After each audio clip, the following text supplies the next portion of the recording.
وعلى آل سيدنا شفيعنا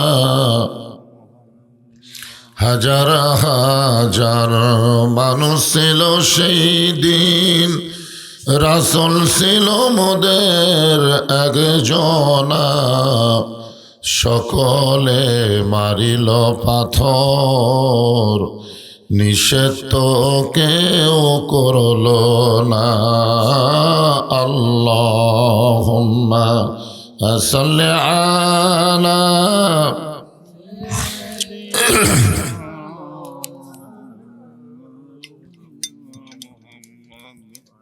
وعلى آل سيدنا شفيعنا مشرق حب محمد সকলে বলি সাল্লাল্লাহু মতলায়ে দীওয়ানে মা মতলায়ে খুরশিদ ইশকাস সিনায়ে সো জানে মা বলাগল উলা বিকামালিহি কাশাফাদ দুজা বিজামালিহি হাসানাত জামিউ খিসালিহি সাল্লু আলাইহি ওয়া আলিহি লা ইলাহা ইল্লাল্লাহ লা ইলাহা ইল্লাল্লাহ লা ইলাহা ইল্লাল্লাহ লা ইলাহা ইল্লাল্লাহ জোরে লা ইলাহা। সবাই মহব্বতে আল্লাহর জিকির লা ইলাহা ইল্লাল্লাহ লা ইলাহা। যার দিলে আছে আমার আল্লাহর ভয়, যার মনে আছে আল্লাহর ভয়, যার দিলে আছে আল্লাহর ভয়, আল্লাহ আল্লাহ সব সময়। আহার নিদ্রা ভালো লাগে না, এই দুনিয়া ভালো লাগে না, ভালো লাগে শুধু আল্লাহ।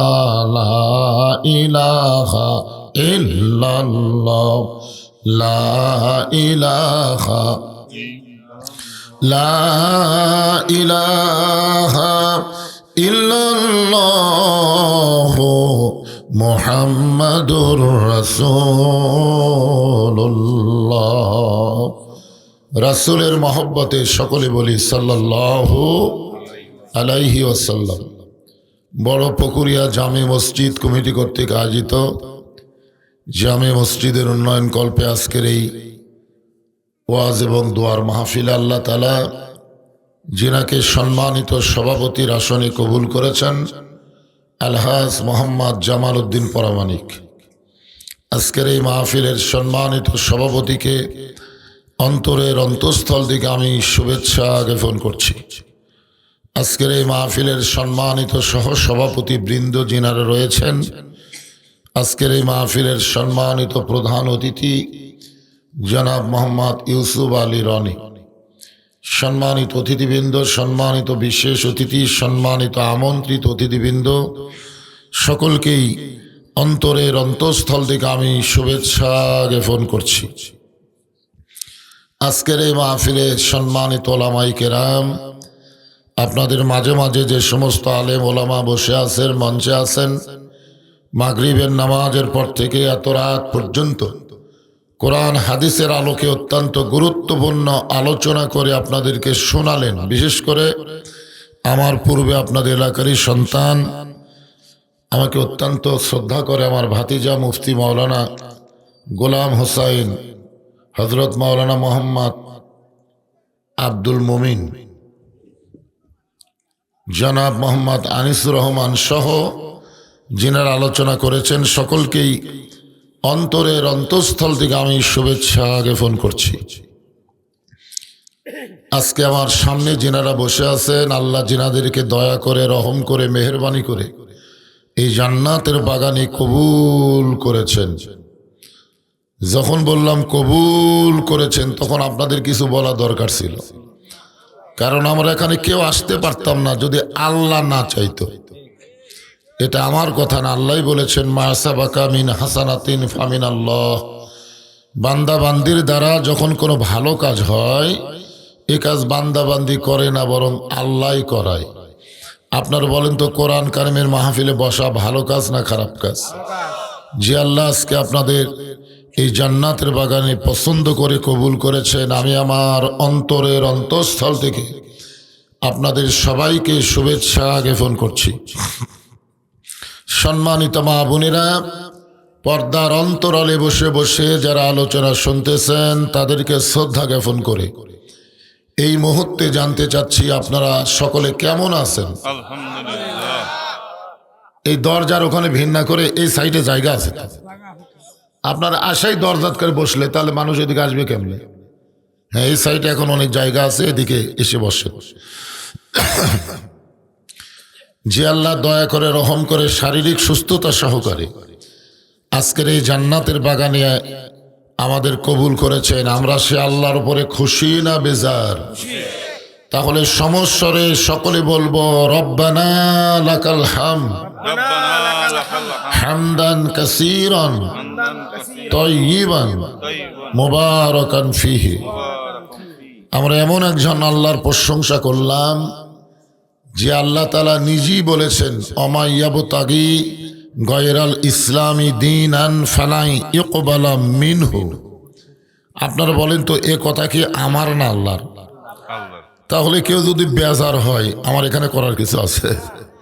আল্লাহ নিজেই বলেছেন ইসলাম ছাড়া অন্য কোনো জীবন ব্যবস্থা, ধর্ম কেউ যদি গ্রহণ করে কখনোই তা কবুল করা হবে না।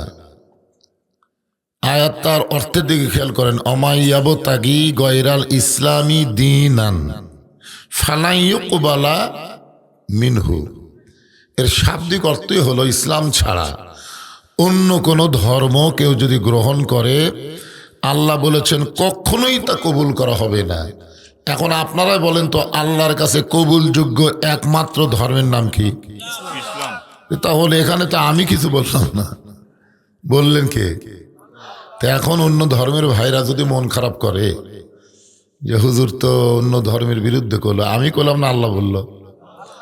ধর্মের মালিককে তো সে আল্লাহ যদি ঘোষণা করে, এখানে আমাদের আপত্তি করার, আফসোস করার কোনো সুযোগ নাই। এরপরও আল্লাহ বলেছেন ইন্না দীনা ইনদাল্লাহিল ইসলাম। আল্লাহর কাছে একমাত্র পছন্দনীয় মনোনীত ধর্মের নাম কি? এখানেও তো আল্লাহ একই কথাই বললেন। এই জন্য আমরা আল্লাহর দরবারে শুকরগুজার করছি সবসময় যে আল্লাহ আমাদের অন্য কোনো ধর্মে না পাঠায়া সরাসরি জন্মসূত্রে মুসলমানের ঘরে আল্লাহ কবুল করেছে। খুশি না বেজার? তাহলে জবান খুলে আর একবার বলি আলহামদুলিল্লাহ। এখন যদি অন্য ধর্মের ভাইরা বলে হুজুর আমাদের তো দোষ নাই, আল্লাহ যদি আমাদের মুসলমানের ঘরে পাঠাতো তাহলেই তো আমরা মুসলমানই হতাম, তো আল্লাহ আমাদের হিন্দু বৌদ্ধ খ্রিস্টানদের ঘরে পাঠালো কেন? পাঠানোর দায়িত্ব কার? তো আল্লাহ তো ইচ্ছা করে আমাকে অন্য ধর্মে পাঠাইছে, এখন আমরা কি করব? তো এখানে আল্লাহ একটা সুযোগ দিচ্ছেন। সুযোগটা কি? ওয়ালা তামুতুন্না ইল্লা ওয়া আনতুম মুসলিমুন। মুসলমান না হয়ে তোমরা কেউ মরিও না। তার মানে অন্য ধর্মে জন্ম নিয়েও মুসলমান হয়ে মরার সুযোগ আছে না নাই? এজরে কেন আছে না নাই? তাহলে অন্য ধর্ম বাদ দিয়া ইসলাম ধর্ম গ্রহণ করে মুসলমান হয়ে মৃত্যুবরণ করেন, তাহলে তার আল্লাহর কোনো দোষ থাকলো না। কোনো দোষ থাকলো? কোনো দোষ থাকলো না। তো আমরা আল্লাহর দরবারে শুকরগুজার করছি। রজব মাস, এই মাসটা অত্যন্ত গুরুত্ব মাস। এই মাসের চাঁদ ওঠার সঙ্গে সঙ্গে আমাদের নবী একটা দোয়া বেশি বেশি পড়তেন। এই দোয়া আপনারাও পড়বেন, আমরাও পড়ব। সবসময় এই দোয়াটা পড়বেন, আল্লাহুম্মা বারিক লানা ফি রজব ওয়া শাবান ওয়া বাল্লিগনা রমাদান। দেখেন, আল্লাহ রাসূলও জানেন না কে কখন মারা যাবে, এটা রাসূলও জানেন না বলেই বলেছেন বাল্লিগনা রমাদান, যে রজব শাবানের বরকত আমাকে দান করো আর রমজান পর্যন্ত আমার হায়াতকে আল্লাহ বাড়ায় দাও। তো আমাদের হায়াত রমজান পর্যন্ত আছে, এই গ্যারান্টি আমরা দিবার পারবো? তাহলে আমরাও তো এই দোয়া বলবো, বাল্লিগনা রমাদান, রমজান পর্যন্ত আল্লাহ তুমি আমাদের হায়াতকে বাড়ায় দাও। জোরে কোন আমিন। এই রজব মাসে আমাদের নবীকে আল্লাহ কোথায় নিয়ে গেছিলেন সবাই আমরা জানি। আল্লাহর আরশে নিয়ে গেছিলেন। কোথায় নিয়ে গেছিলেন? আল্লাহর আরশে। কেন নিয়ে গেছিলেন? কারণ যে বছর মেরাজ হয়েছে ওই বছরে রাসূলের জীবনে 3টা কষ্ট। কয়টা কষ্ট?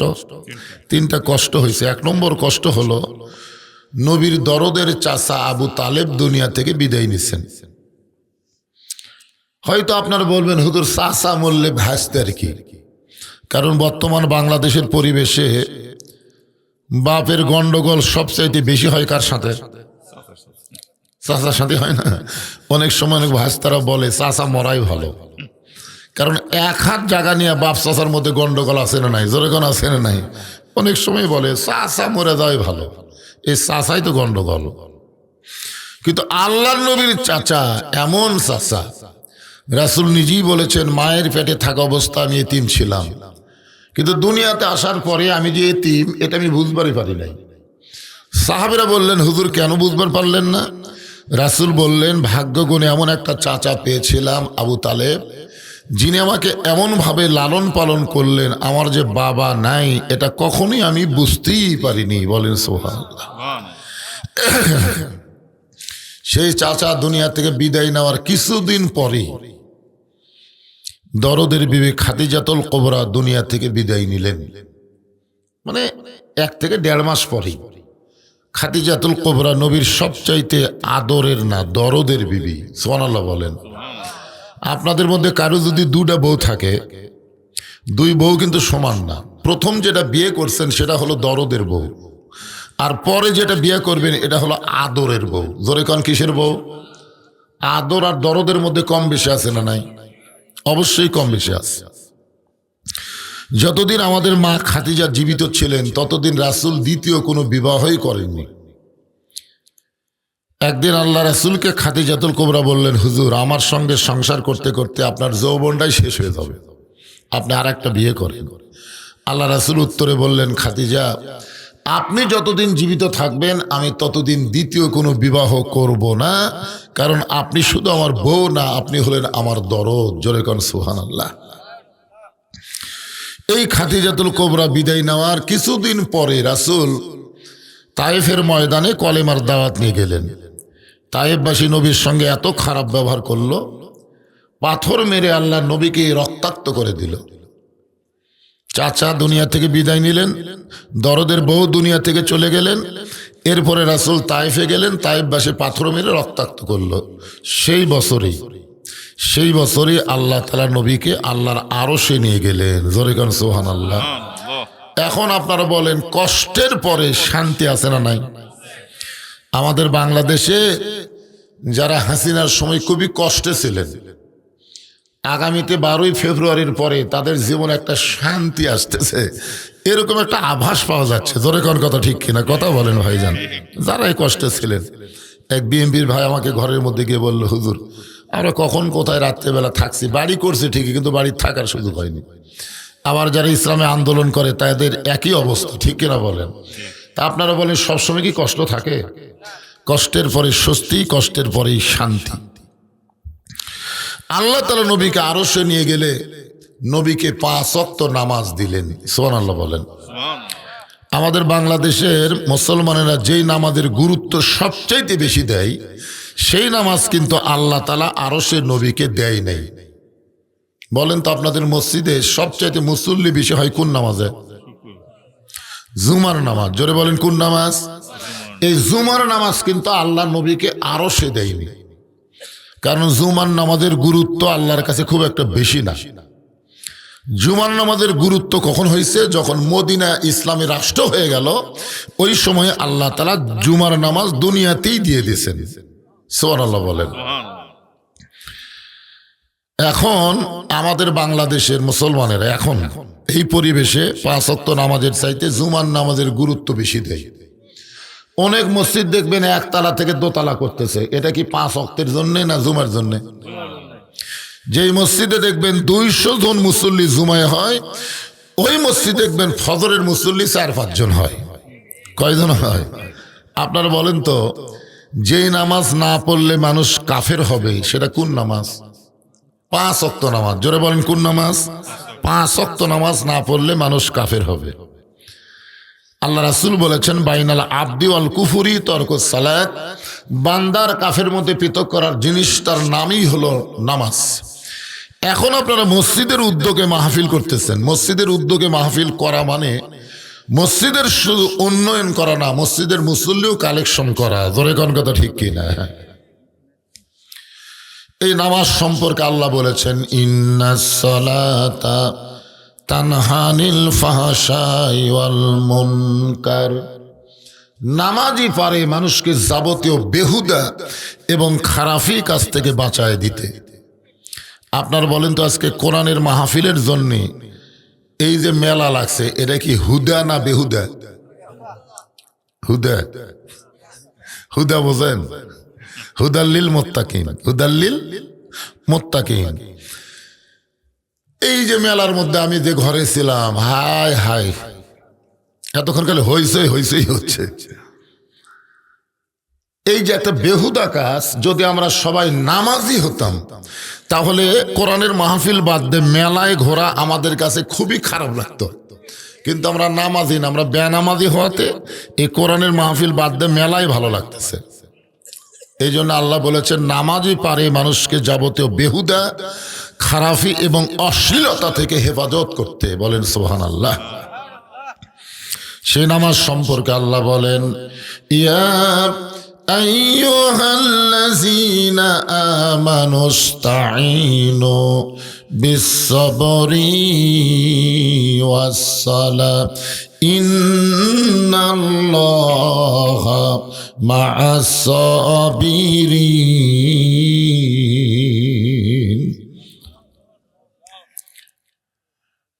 ইমানদারকে লক্ষ্য করে আল্লাহ বলতেছেন, সবাইকে না। আপনারা বলেন তো, নামাজ কি সবার জন্যে? নামাজ কার জন্যে? ইমানদারের জন্য। ইমান গ্রহণ করার পরে ইমানকে রক্ষা করতে গেলে নামাজ পড়া লাগবেই। লা সালাতা লা ঈমানা, যার নামাজ নাই তার ইমান নাই। এক কথা, নামাজ না থাকলে ইমান থাকবে না। জোরে কোন কি থাকবে না? এই জন্য আল্লাহ আগে কি বললেন, ইয়া আইয়ুহাল্লাযীনা আমানু, যারা আমাকে বিশ্বাস স্থাপন করেছো, আস্তাঈনু বিস-সাবরি ওয়াস-সালাহ।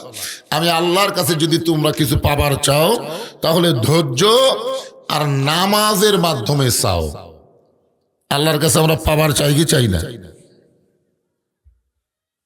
তো কিসের মাধ্যমে? না, আগে নামাজ না, বিস-সাবরি, আগে ধৈর্য, তারপরে সালাত। ধৈর্য আর নামাজ। আপনার বলেন তো, নামাজের সাথে আল্লাহ ধৈর্য কেন বললেন? কারণ সবচাইতে দামি কাজই তো নামাজ। জোরে কোন কথা ঠিক কিনা? আপনার বলতো, নামাজের চাইতে দামি কোনো কাজ আছে? কিন্তু আমাদের কিন্তু সব জায়গায় ধৈর্য আছে, কিন্তু নামাজের মধ্যে আমাদের ধৈর্য খুবই কম। যদি জামাতের 5 মিনিট আগে আমরা মসজিদে ঢুকি, মনে করেন ঢোকার তো অভ্যাস আমার নাই, কিন্তু হঠাৎ যদি কোনোদিন ঢুকাই ফেলি, বলেন তো মসজিদের মধ্যে গিয়ে আমার কোন রোগ বেশি হয়? ঘড়ি দেখা। ধরে কোন কি দেখা? মসজিদের দেওয়াল ঘড়ির দিকে বারবার তাকায়, বারবার 5 মিনিটের মধ্যে 10 বার তাকাচ্ছে। তাকানোর পরেও পাশের লোকটাকে বলতেছে, ভাই দেখো তো তোমার ঘড়ি তার কয় মিনিট আছে? কয় ভাই এখনো 2 মিনিট। আজ ঘড়ি লড়তেছে না। ওই লোকটাই মসজিদ থেকে বের হয়ে জামাইল বাজারে গিয়ে চা স্টলে ঘন্টার পর ঘন্টা আড্ডা গলি মারতেছে, একবারও ঘড়ি দেখতেছে না। কথা কোন ঠিক কিনা? অথচ আমরা মসজিদের মধ্যে যখন ঢুকি, কোন পায়ে ঢুকি? ডান পায়ে ঢুকে একটা দোয়া পড়ি। আপনারা পড়েন? কি দোয়া? দোয়ার বাংলা অর্থ জানেন?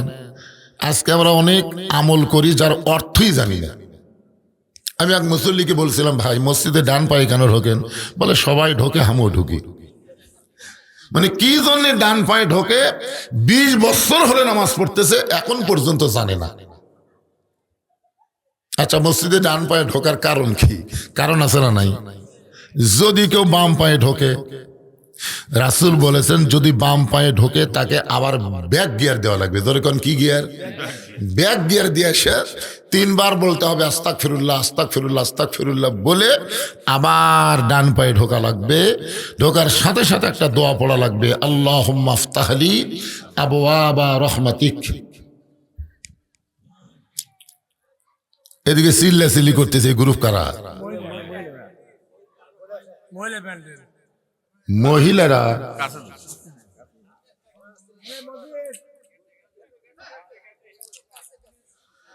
না শোনেন, যার বউ চিল্লাচ্ছে, যার বউ চিল্লাচ্ছে, আমি পরশুদিন এক মাহফিলে বলেছি, যার বউ মাথার চুল বেচা খায় ওই স্বামী জান্নাত যাবার পারবি না। এই কথা যেই বলছি 4-5 জন লোক তো মুখ এরকম করে আছে, মানে ওর বইরা চুল বেচা খায়। আচ্ছা, মেয়ে মানুষ মরে গেলে আমরা মাথার কাপড় দেই না? মেয়েদের কাপড় কয়টা? 5টা কাপড়। একটা হলো বুক বান, সিনা বান, একটা হলো কি মাথা বান। তো মাথা বান্ধার, মরার পরে মাথা বান্ধার কারণ কি? যে মেয়েদের জন্য জোরে কোরআন তেলাওয়াত করাই জায়েজ নাই। জোরে কোরআন তেলাওয়াত করলে পরপুরুষ যদি শুনবার পায় তাহলে তাও মেয়েদের পাপ হবে। কোরআন শরীফ পড়লে পরপুরুষ শুনলে যদি পাপ হয়, তাহলে জোরে চিল্লাচিল্লি করলে ওই কথা শুনলে কি সওয়াব হবে? কতগুলো মরদ মানুষ বলছেন, বউ কয় যাতে হুড়াহুড়ি কর, ওই ঘরত বসে থাকে আর বউ লাগে দেয়। বউ এমন জোরে চিল্লায় গোটা পাড়া মাথার তোলে। যেই বাড়ির ভিতরে পুরুষ মানুষের কথা শোনা যায় না, মেয়ে মানুষের কথা শোনা যায়, ওই বাড়িতে আল্লাহ রহমত বরকতের দরজা বন্ধ করে দেয়। টাকা পয়সা থাকবে কিন্তু শান্তি থাকবে না। পুরুষ মানুষের কথা শোনা যাবে, মেয়ে মানুষের কথা শোনাই যাবে না। আর আমাদের উল্টা হচ্ছে, মরদ মানুষ চুপ হয়ে গেছে। আমরা সেটা খালেদা গেছে, হাসিনা গেছে, আর তো আপাতত সামনে কোনো মেয়ে মানুষ আমাদের উপরে চড়ার মতন যোগ্যতা নাই। জোরে কর কথা কন না রে ভাই। হাসিনা খালেদার সময় আমরা তলে আসিলাম, জোরে কন। আর তলে থাকার চান্স আছে? একটা ভারতত পলে আছে আর একটা দুনিয়ার থেকে বিদায় নিয়েছে। আপাতত কোনো মেয়ে মানুষ। তাহলে আমরা বলবো মেয়ে মানুষের দিন শেষ, মরদ মানুষের বাংলাদেশ। জোরে কন কথা ঠিক কিনা? তো মেয়ে মানুষ চিল্লাই করে, আরো চিল্লাবি? খালি থামা, খালি গলা আমার ভাঙ্গা। কঠিন শীতের কারণে অসুস্থই ছিলাম। আজকে গোলাম হোসেন যদি দাওয়াত না আনিত, আমি কমিটিকে বলতাম ভাই আমার পক্ষে সম্ভব না, কিন্তু এই ছেলেটা আমার খুব মহব্বতের, যার কারণে ভাঙ্গা গলা নিয়ে আজকে 2 ওয়াজ ছিল, একটা মিস করে দিয়ে এটা আইছি। অনেক আগে আইছি আমি, এত আগে আসি না, অনেক আগে, মাগরিবের পর পরে আইছি। তো আমার গলা ভাঙ্গা, আপনাদেরও তার ভাঙ্গা না ভাঙ্গা। আপনি একটু হোহা করবেন, তার ওয়াজ ভালো হবে। আপনার যদি মনে করেন হুজুরে গেছে আমরাও গেছি, তো কামসা। তো যেই কথা বলতেছিলাম, নামাজের কথা বলতেছি। জোরে কোন কিসের কথা? কারণ আল্লাহর পক্ষ থেকে পুরুষ মানুষের জন্য 1 নম্বর ইবাদতের নামই হলো নামাজ। জোরে কোন 1 নম্বর ইবাদতের নাম কি? নামাজ। নামাজটা হচ্ছে আসরের নামাজ। আমি যে আয়াতে কারিমা তেলাওয়াত করছি এই আয়াতের শানে বলতেছি, আসরের নামাজ। হযরত বেলাল রাদিয়াল্লাহু তাআলা আজান দিয়েছেন।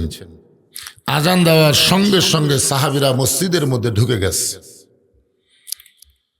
যখন জামাতের সময় হবে, হযরত বেলাল আকামত দিচ্ছেন, এমন সময় আল্লাহ রাসূল মেহরাবের মধ্যে ঢুকছেন। খুব খেয়াল করেন, মেহরাবের মধ্যে রাসূল ঢুকে ততক্ষণ পর্যন্ত কিবলামুখী হতেন না যতক্ষণ পর্যন্ত মুসল্লিরা সামনে কাতার সোজা না করে দাঁড়াতেন।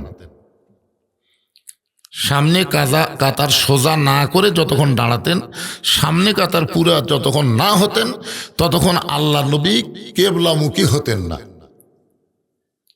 এবং রসুলের যদ্দূর পর্যন্ত নজর যায় তদ্দূর পর্যন্ত রাসূল ইশারার দ্বারা কাতারগুলো সাইজ করতেন, সুবহানাল্লাহ বলেন। সুবহান। কিন্তু আল্লাহর নবী দেখেন সামনে কাতারের ডান সাইডে একজন সাহাবী বসে আছেন। হযরত বেলাল যখন আকামত দিচ্ছেন এমন সময় সবাই দাঁড়িয়ে গেছে। আকামত দেওয়া মানেই দাঁড়িয়ে যাওয়া। আকামত মানে কি? কামা থেকে আকামত মানে দাঁড়ানো। সবাই যখন দাঁড়িয়ে গেছে সামনে কাতারের ডান সাইডে একজন সাহাবী তখনও বসে আছে। আল্লাহ রাসূল বললেন কুমু লিল্লাহি কানিতিন। আল্লাহ কোরআনে বলেছেন দাঁড়াও লিল্লাহি, কার জন্যে? কানিতিন মানে আনুগত্য নিয়ে দাঁড়াও। এ আয়াত যদি আমরা জানতাম তাহলে মসজিদের মধ্যে চেয়ার ঢোকার মতন সাহস কেউ করতো না। এই আয়াত যদি আমরা জানতাম, এই আয়াত আল্লাহ কি বলতেছেন? কুম মানে কি? অর্ডার করতেছেন দাঁড়াও দাঁড়াও লিল্লাহি, কার জন্যে? এরপরে যদি আল্লাহ বলতেন লিল্লাহি, এরপর আল্লাহ বলতেছেন কানিতিন। খালি দাঁড়ালে হবে না, আনুগত্য নিয়ে দাঁড়াতে হবে। কারণ কার সামনে তুমি দাঁড়াইছো একটাবার ইমান দিয়ে খেয়াল করো। তুমি প্রধানমন্ত্রী প্রেসিডেন্টের সামনে দাঁড়াওনি, তুমি দাঁড়াইছো আল্লাহর সামনে। জোরে বলেন কার সামনে? এই জন্য নামাজের ভিতরে এবং বাহিরে 13 ফরজ। জোরে বলেন কয় ফরজ? 13 ফরজের মধ্যে একটা ফরজ হলো দাঁড়িয়ে নামাজ পড়া। এখন যেই লোকটা জামাইলে হাঁটে হাঁটে বাজার করে, 10 কেজি ব্যাগ নিয়ে আপনাকে এই বড় পুকুর পর্যন্ত আসে, হেঁটে আসে, ভ্যানের টাকা দেয় না। কিন্তু এই লোকটা মসজিদের মধ্যে গিয়ে যদি সিয়ারত বসে, আপনাকে কি মনে হচ্ছে? আরে শোনা না শোনা পরকার কথা, যে আয়াতটা আমি ওয়াজ করবো তার শানে নজুল বলতেছি। যদি বসে তাহলে মনে করতেছেন দায়িত্ব খালি ওই লোকের একলার। আপনার মসজিদের মধ্যে ঢোকেন কয় গুণ সওয়াবের আশায়? জোরে কর না কেন? 1 গুণের আশায়। 1 গুণ তো আপনার বাড়িতে আছে। 27 গুণ সওয়াব যদি পাওয়ার চান তাহলে একলা একলা নামাজ পড়লে হবে না, তো জামাতবদ্ধভাবে নামাজ পড়তে হবে। আর জামাতবদ্ধভাবে নামাজ পড়তে গেলে হেঁটা মুছা করলে হবে না, কাতার সোজা করা লাগবে। আর কাতার সোজা করবার গেলে পায়ের গোড়ালির সঙ্গে গোড়ালি মিল করে দাঁড়াতে হবে। যেই লোকটা সিয়ারত বসছে আর গোড়া খুঁটি গেছে, তাহলে আপনি কি চান যে একটা দুর্বল অসুস্থ লোকের জন্য 27 গুণ সওয়াব কমে যাক? এটাকে আপনি চান? যদি না চান তাহলে আপনার কাতার থেকে চেয়ার বের করে দেন। যদি 27 গুণ সওয়াব চান তাহলে আপনার কাতারে কোনো চেয়ার থোয়া যাবে। এখন দ্বিতীয় কাতারের লোকেরাও যদি 27 গুণ চায় তাহলে চেয়ার 3 নম্বর কাতার দেন। 3 নম্বর কাতারের লোকেরাও যদি 27 গুণ সওয়াব চায়, চেয়ার 4 নম্বরে যাবে। 4 নম্বর কাতার যদি 27 গুণ সওয়াব চায়, চেয়ার আর মসজিদের মধ্যে থাকবে না, চেয়ার বারান্দাত এতিমের মতন পড়ে থাকবি। ধরে কোন কথা ঠিক কিনা? আল্লাহ রাসূল বললেন কুমু লিল্লাহি কানিতিন, আল্লাহর জন্য দাঁড়াও আনুগত্য নিয়ে। ওই সাহাবী ছোট বাচ্চার মতন ফোফায় ফোফায় কাঁদতেছে। আল্লাহ রাসূল বললেন আমি আল্লাহর কোরআন শরীফ তেলাওয়াত করে তোমাকে দাঁড়াতে বললাম, তুমি কাঁদো কেন? হলো আজকে 3 দিন হলে আমি না খেয়েছি। কয়দিন? 3 দিন হলে না খেয়ে থাকার কারণে আমার শরীরটা এত দুর্বল হয়ে গেছে, এতই দুর্বল যে আমি দাঁড়াবার চাই কিন্তু আমার দেহ ঘুরমি খায়। আমি দাঁড়ানোর সঙ্গে সঙ্গে আমি কাবাকে নির্ধারণ করতে পারি না, যার কারণে আপনি আয়াত তেলাওয়াত করার পরে আমি উঠবার চাই আবার পড়ে যাই, এই জন্য আমি দাঁড়াবার পারতেছি না। আল্লাহ রাসূল বললেন ওসমান। সঙ্গে সঙ্গে নবী ডাক দিলেন ওসমান। ওসমান বললেন লব্বাইক ইয়া রাসূলুল্লাহ। আল্লাহ রাসূল ওসমানকে ডাক দেওয়ার কারণ হলো রাসূল যখন মদিনার রাষ্ট্রপতি ছিলেন ওই সময় ওসমান ছিলেন অর্থমন্ত্রী। বলেন সুবহানাল্লাহ। ওসমান গনি কি ছিলেন? অর্থমন্ত্রী ছিলেন। আল্লাহ রাসূল যখন রাষ্ট্রপতি ছিলেন ওই সময় ধর্মমন্ত্রীর নাম হলেন হযরত আবু বকর, ওই সময় আইনমন্ত্রীর নাম হলো হযরত উমর, শিক্ষামন্ত্রীর নাম হলো হযরত আলী। জোরে কোন সুবহানাল্লাহ। আরো অনেক মন্ত্রী আছে, আমি এখানে 4টা মন্ত্রীর নাম করলাম। কয়টা মন্ত্রী? ধর্মমন্ত্রী আমাদের বাংলাদেশেও ছিল, ধর্ম উপদেষ্টা এখনো আছে, ঠিক কিনা বলেন? কিন্তু ধর্মের সাথে ধর্মমন্ত্রীর সম্পর্ক কেমন? আল্লাহর নবী একদিন মসজিদ নববীর মধ্যে বসে আছেন, এমন সময় ফেরেশতা জিবরাইল এসে নবীকে সালাম দিয়ে বললেন, ইয়া রাসূলুল্লাহ, এই সালাম আপনাকে আমি দেই নাই, এই সালাম আল্লাহ তাআলা আপনাকে দিল। সুবহানাল্লাহ কর না কেন? সঙ্গে সঙ্গে নবী দাঁড়িয়ে বললেন, জিবরাইল, আল্লাহ আমাকে সালাম দিয়েছে, আমি আল্লাহর দোস্ত। ফেরেশতা জিবরাইল বললেন, হুজুর, শুধু আল্লাহ আপনাকে সালাম দেয় নাই, আপনার ধর্মমন্ত্রী আবু বক্করকেও আল্লাহ সালাম দিয়েছে। সঙ্গে সঙ্গে আল্লাহ নবী বললেন, জিবরাইল, আমার ধর্মমন্ত্রী আবু বক্করের ভিতরে এমন কি আমল আছে যে আমল করার কারণে আল্লাহ তারে সালাম দিল? এমন কি আমল করেছে যে আমল করার কারণে আরশের আল্লাহ আবু বক্করকে সালাম দিল? জিবরাইল বলতেছে, ইয়া রাসূলুল্লাহ, আমি জানি না কোন আমলের কারণে আল্লাহ আবু বক্করকে সালাম দিয়েছে, এটা আমি জিবরাইল জানি। রাসূল বলতেছে, আমিও তো জানি না। জিবরাইল বলতেছে, হুজুর, আপনিও জানেন না, আমিও জানি না। তাহলে জানবার যদি চান কোন আমলের কারণে আবু বক্করকে আল্লাহ সালাম দিছে, আপনি তদন্ত করে জানতে পারবেন। কি করে? তদন্তের কথা শুধু এখন না, আগে থেকেই তদন্তের কথা আছে। দুনিয়ার সমস্ত মানুষ যখন ঘুমায় যায় দরজার ডানে থাকার জন্য না, তো মাহফিলের দরজা কি ডানে থাকার জন্য? এই বসবেন বসবেন, এই ডান সাইডে জায়গা আছে, ডান সাইডে আসতেছে না। হ্যাঁ, আপনারা একটু চাপে বসেন তো দেখি। তবারক আছে তো, বুঝেন না? কিছু ছেলে পেলে তো ওয়াজের জন্য আসবে না, তবারকের জন্য আসবে। তো ওরা চান্স নিলে পিছনে থাক, কি কন? ওদের আমরা জায়গা দিব। যারা তবারক খাওয়ার পার্টি তারা জায়গা পাবে পিছনে। আর যারা আল্লাহর কোরআনকে তবারক মনে করে, সবচাইতে শ্রেষ্ঠ তবারকের নাম কি? জোরে বলেন। হ্যাঁ, এই জন্য আপনারা একটু সামনে চাপে আসেন তো দেখি, আসেন। যাদের সামনে ফাঁকা ফাঁকা আছে, শীতের রাত, একটু চেপে বসেন, আল্লাহর রাস্তায় জিকির করেন আর চেপে বসেন, জিকির করেন। জিকিরের তালে তালে লা ইলাহা, এতে ফাঁকা হতে আপনি চাপে আসেন, চাপে আসেন। লা ইলাহা ইল্লাল্লাহ।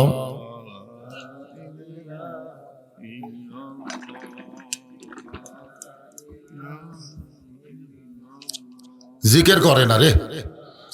আল্লাহ রাসূল বলেছেন, কোন ব্যক্তি সারা জীবন যদি পাপ করে, সারা জীবন, মৃত্যুর সময় এই কলেমার জিকির যদি তার জবানে জারি থাকে, শুধুমাত্র জবানে কলেমার জিকির জারি থাকার কারণে আল্লাহ তার জীবনের সমস্ত গুনাহ মাফ করে দেয়। তো এখন থেকে চর্চা যদি না থাকে, মরার সময় মুখত আসবে? চর্চা তো এখন থেকে করা লাগবে। সবাই চর্চা করে, লা ইলাহা ইল্লাল্লাহ, লা ইলাহা ইল্লাল্লাহ, লা ইলাহা ইল্লাল্লাহ, লা ইলাহা ইল্লাল্লাহ, লা ইলাহা ইল্লাল্লাহ, লা ইলাহা, লা ইলাহা ইল্লাল্লাহ মুহাম্মাদুর রাসূলুল্লাহ। সকলে বলি সাল্লাল্লাহু আলাইহি ওয়াসাল্লাম। এই জন্যই বলবো যে মুহাম্মদ রাসূলুল্লাহ উচ্চারণ করলে সংক্ষিপ্ত দরুদ পড়া আমাদের উপরে ওয়াজিব হয়ে যায়। তোর এখন কি হয়ে যায়? হযরত আলী রাদিয়াল্লাহু বলেছেন, নবীর নাম উচ্চারণ করলো অথচ নবীর প্রতি দরুদ পড়লো না, ও হলো সবচাইতে বড় কৃপণ। আপনার বলেন তো, কৃপণের জায়গা কোন জায়গায়? কৃপণ, আল্লাহ রাসূল বলেছেন, আল বাখিলু লা ইয়াদখুলুল জান্নাহ, বখিল কখনোই জান্নাতে যাবে না, কখনোই যাবে না। মারাত্মক কথা। তো যাই হোক, আমরা এই বখিলতা করব না। নবী ছাড়া আমাদের কোন উপায় আছে? আল্লাহ যদি পাবার চাই, নবী ছাড়া পাবেন ভাই? উপায় নাই রে, উপায় নাই রে, উপায় নাই। নবী বিনে আল্লাহ পাওয়ার উপায় নাই। এই জন্যে মহব্বতে, দরুদ শরীফ হলো মহাব্বত। আমি ইবাদতের ওয়াজ করতেছি, নামাজ হচ্ছে ইবাদত, আর দরুদ শরীফ কি? ওজন বেশি কার? সারা জীবনের ইবাদত এক পাল্লায়, আর আবু বকরের এক রাতের মহব্বত অন্য পাল্লায়। সমস্ত উম্মতের ইবাদতের চাইতে আবু বকরের একা মহব্বতের ওজন আল্লাহর কাছে বেশি হবে। হয়তো আবু বকর এই মহব্বত কাক করছেন? নবীরে করছেন। এই চিন্তা করে দেখেন, সেই নবীর মহব্বতে আমরা দরুদ পড়ব, আপত্তি? আলহামদুলিল্লাহ। আল্লাহ রাসূল গভীর রাত্রে তদন্তের জন্য বের হলেন। দুনিয়ার সবাই যখন ঘুম পাড়তেছে এমন সময় আবু বকরের জানলার কাছে গিয়া নবী শুনতে পায় ঘরের ভিতর থেকে ফোঁস করে কান্নার শব্দ আসতেছে। কান্নার কোনো সাউন্ড নাই, কিন্তু একটা ফোঁসফোঁসি শব্দ। আল্লাহ রাসূল চিন্তা করলেন যে এই দুনিয়াতে আল্লাহ 10 জনকে জান্নাতের সার্টিফিকেট দান করেছে। বলেন সুবহানাল্লাহ। নবীর প্রত্যেকটা সাহাবীরাই জান্নাতে যাবে। আমাকে একজন বলতে, হুজুর এই 10 জনকে আল্লাহ জান্নাত দেবে? না, সবাই। আল্লাহ কোরআনে বলেছেন রাদিয়াল্লাহু আনহুম ওয়া রাদু আন যালিকা লিমান খাশিয়া রাব্বাহ। যে সমস্ত মানুষের পিছনে রাদিয়াল্লাহু তাআলা আনহু শব্দ আছে, আল্লাহ তাদেরকে বিনা হিসাবে জান্নাত দিয়ে দিবে। তাহলে সমস্ত সাহাবীরাই কি একসাথে বলেন? সমস্ত সাহারা কি? কিন্তু 10 জনকে আল্লাহ জান্নাতের সার্টিফিকেট দান করেছে। সেই 10 জনের মধ্যে 1 নম্বরের নাম হলো হযরতে আবু বকর সিদ্দিক। নবী চিন্তায় পড়ে গেলেন, যে মানুষটা জান্নাতের 1 নম্বর, সেই মানুষটা এই সময় কাঁদতেছে, কারণ কি? নবী কিছুই বললেন না। নবী চলে গেলেন মসজিদ নববীতে। ফজরের নামাজ শেষ করার পরে নবী সাহাবীর দিকে মুখ ঘুরে বললেন, আবু বকর, তোমার সঙ্গে আমার গোপন কিছু গল্প আছে। যেই নবী বলেন আবু বকর তোমার সাথে আমার গোপন কিছু গল্প আছে, বলা মাত্রই সমস্ত সাহাবীরা মসজিদ থেকে বাইরে চলে গেলেন। সুবহানাল্লাহ বলেন না কেন?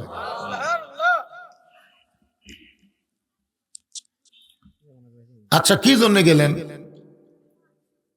আল্লাহ রাসূল যখন বলেন আবু বকর তোমার সঙ্গে আমার গোপন কিছু গল্প আছে, তখন সাহাবীরা মসজিদ থেকে কেন বাইরে গেলেন?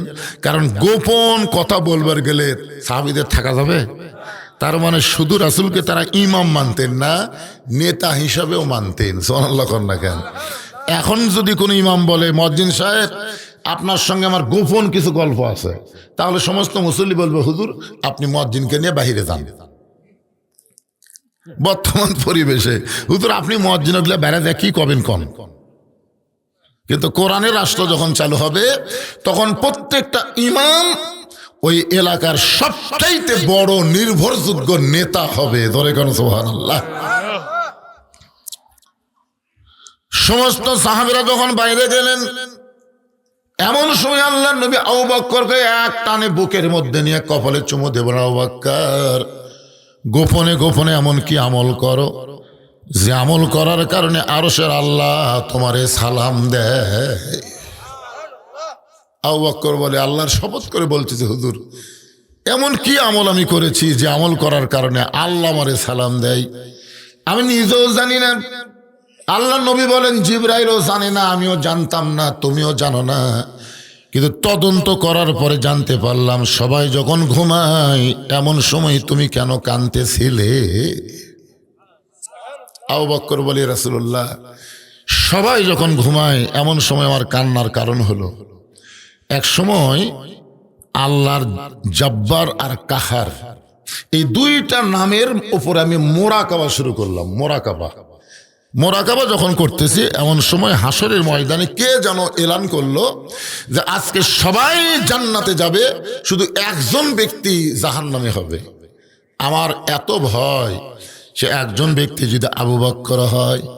সঙ্গে সঙ্গে আল্লাহ বললেন, ইন্না আকরামাকুম ইনদাল্লাহি আতকাকুম।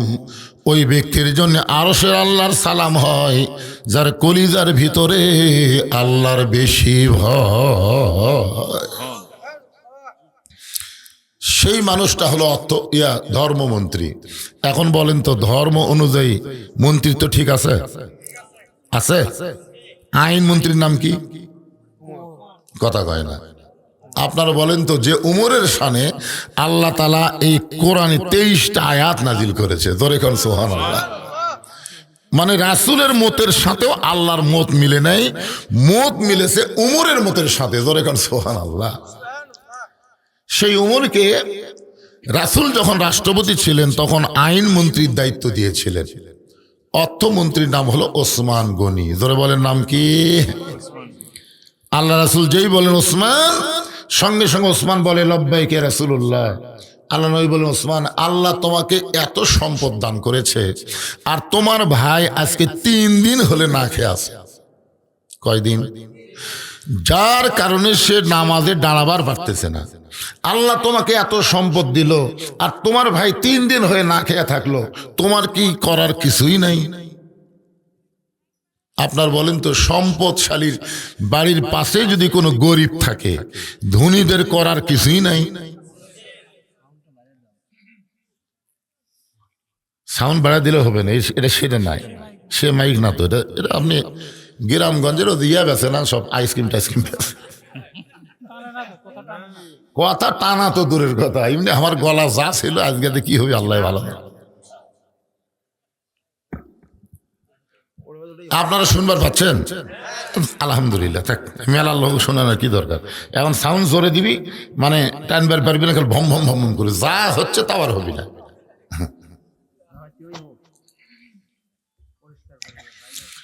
অত্যন্ত গুরুত্বপূর্ণ বিষয়, খেয়াল করে দেখেন যে একটা সম্পদশালী ব্যক্তির পাশেই যদি বাড়ির পাশে একটা গরিব মানুষ থাকে, তার দায়িত্ব কি দেখেন কোনোদিন? নিজে খালি সমানে গোস্ত কিনতেছেন আর খাচ্ছেন, আপনার বাড়ির তেলানি, ওরে বাবা, গরিবের বাড়ি শোনেন, প্রাচীর যতই দেন, গোস্তর তেলানি, মাছের তেলানি, ওগুলা কি প্রাচীর দিয়ে আটকাবার পারবেন? বাতাসে গরিবের বাড়ির যাবি। অনেক ধনী লোকের সন্তান কমলা খায়, শশা গরিবের বাড়ি ফেলে দেয়। গরিবের বাচ্চা ওই কমলার শশা খুলে নিয়ে বাবক কয় হামো খামো, বাপ কয় চাউল কেনার পয়সা নেই, কমলা খাবো, মারে সব। আপনার বলেন তো এই গুনাহ কার হবে? হ্যাঁ ভাই রে, সম্পদ আপনার না, আল্লাহ পাক আপনাকে দিছে পরীক্ষা করার জন্য। জোরে কোন কথা ঠিক কিনা? পরের জায়গা পরের জমি ঘর বানায় আমি রই, আমি কিন্তু জমির মালিক নই। জমিদারের ইচ্ছা মতন দেই না জমিন চাষ, তাই তো ফসল ফলে না রে, দুঃখ 12 মাস। আমি খাজনা পাতি সবই দিলাম, তবু জমিন হয় যে নিলাম, এই দুঃখের কথা কারে কই। পরের জায়গা পরের জমি ঘর বানায় আমি রই, আমি কিন্তু জায়গার মালিক নই। জায়গার মালিক কে? জমিদার কে? জমিদারের ইচ্ছা, জমিদারের ইচ্ছা হলো আল্লাহর কোরআন অনুযায়ী চলা। ধরে কোন ঠিক কিনা? এই মাইকের সাউন্ড যেমন আসলো তেমন মাইক আলা কোন জায়গা? এই আগে যেটা আসলো সেরে দাও। এখন ওসমান গনি বলে, ইয়া রাসূলুল্লাহ, আমার ভাই যে আজকে 3 দিন হলে না খেয়ে আছে, এইটা যদি আমি আগে জানতাম, আমি নিজে না খাইয়া আমার ভাইয়ের বাড়িতে খাবার পৌঁছায় দিতাম। আপনার বলেন তো, ওসমান গনির কথা অনুযায়ী আমল ঠিক? আজকে আমাদের বাংলাদেশে অনেক নেতারা বলতেছে গরিবের বন্ধু, সমাজ সেবক, জনদরদি। এই যে কথাগুলো বলে নেতারা গরিবের কাছে যায় ভোট লিচ্ছে, ভোট পাওয়ার পরে নেতা কিন্তু আর শেরপুরেই থাকবে না, নেতা থাকবে ঢাকায়। মাঝে মধ্যে নেতা এলাকার বেড়াবার আসবে, চান্সের অত্যাচারে একটা গরিব নেতার কাছে যাওয়ার পারবি না। ধরে খান কথা ঠিক কিনা? এই জন্য আল্লাহ বলেছেন, লিমা তাকুলু মা লা তাফালুন, তোমার কথার সাথে কাজের যদি মিল না থাকে তাহলে তুমি মুনাফিক। জোরে কোন কি ফিক? আরো জোরে কোন। অনেক বক্তারও ওয়াজের সাথে আমলের মিল নেই। এক ছাত্র হুজুরের কাছে প্রতিদিন কোরআন শরীফ পড়বার আসে, তো হুজুর বলতেছে, তোর কোরআন শরীফ পড়বার তোর বাড়ি? কই বাড়ি আমার খুবই দূরে হুজুর, ওই দিক দিয়ে ঘুরে ঘুরে ব্রিজ দিয়ে পার হয়ে আপনার কাছে এসে পড়ি।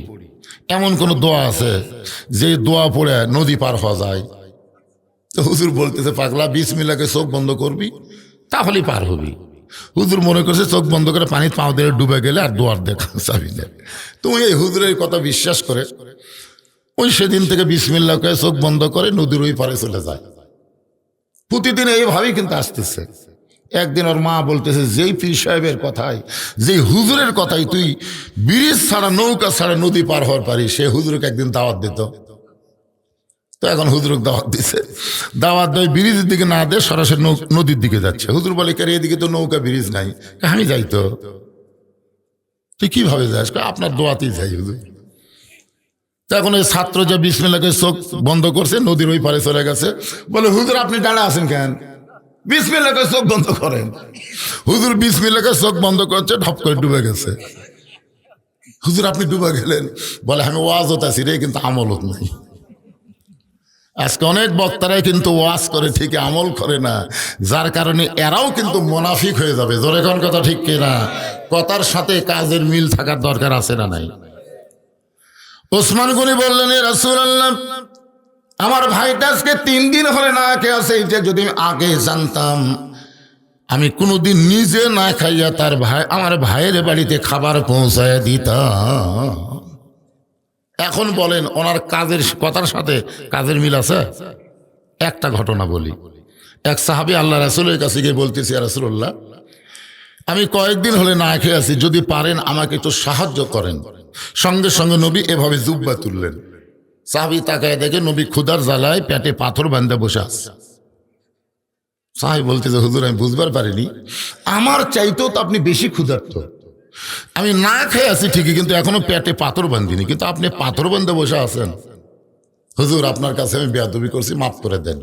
এই বলে যখন দরিদ্র সাহাবী যাবার চাই, আল্লাহ রাসূল বললেন, সাহাবী তুমি কি জানো, আম্মা সাইলা ফালা তানহার, ফাইলকারীকে খালি খালি ফিরান যায় না। বলে, হুজুর আপনার যে অবস্থা, আপনি আমাকে কি দিবেন? আল্লাহ রাসূল বললেন, আমি দিবার না পারলে কি হবে, আমার অর্থমন্ত্রী ওসমান গনির কাছে যাও। জোরে কোন সুবহানাল্লাহ। নবীর কথা মতো গরিব সাহাবী ওসমান গনির দরবারে গেল। সন্ধ্যার সময় গিয়া দেখে ওসমান গনির ঘরের বাতির আলো বেশি, সলতা টাইনা টাইনা আলো কমাইতেছে।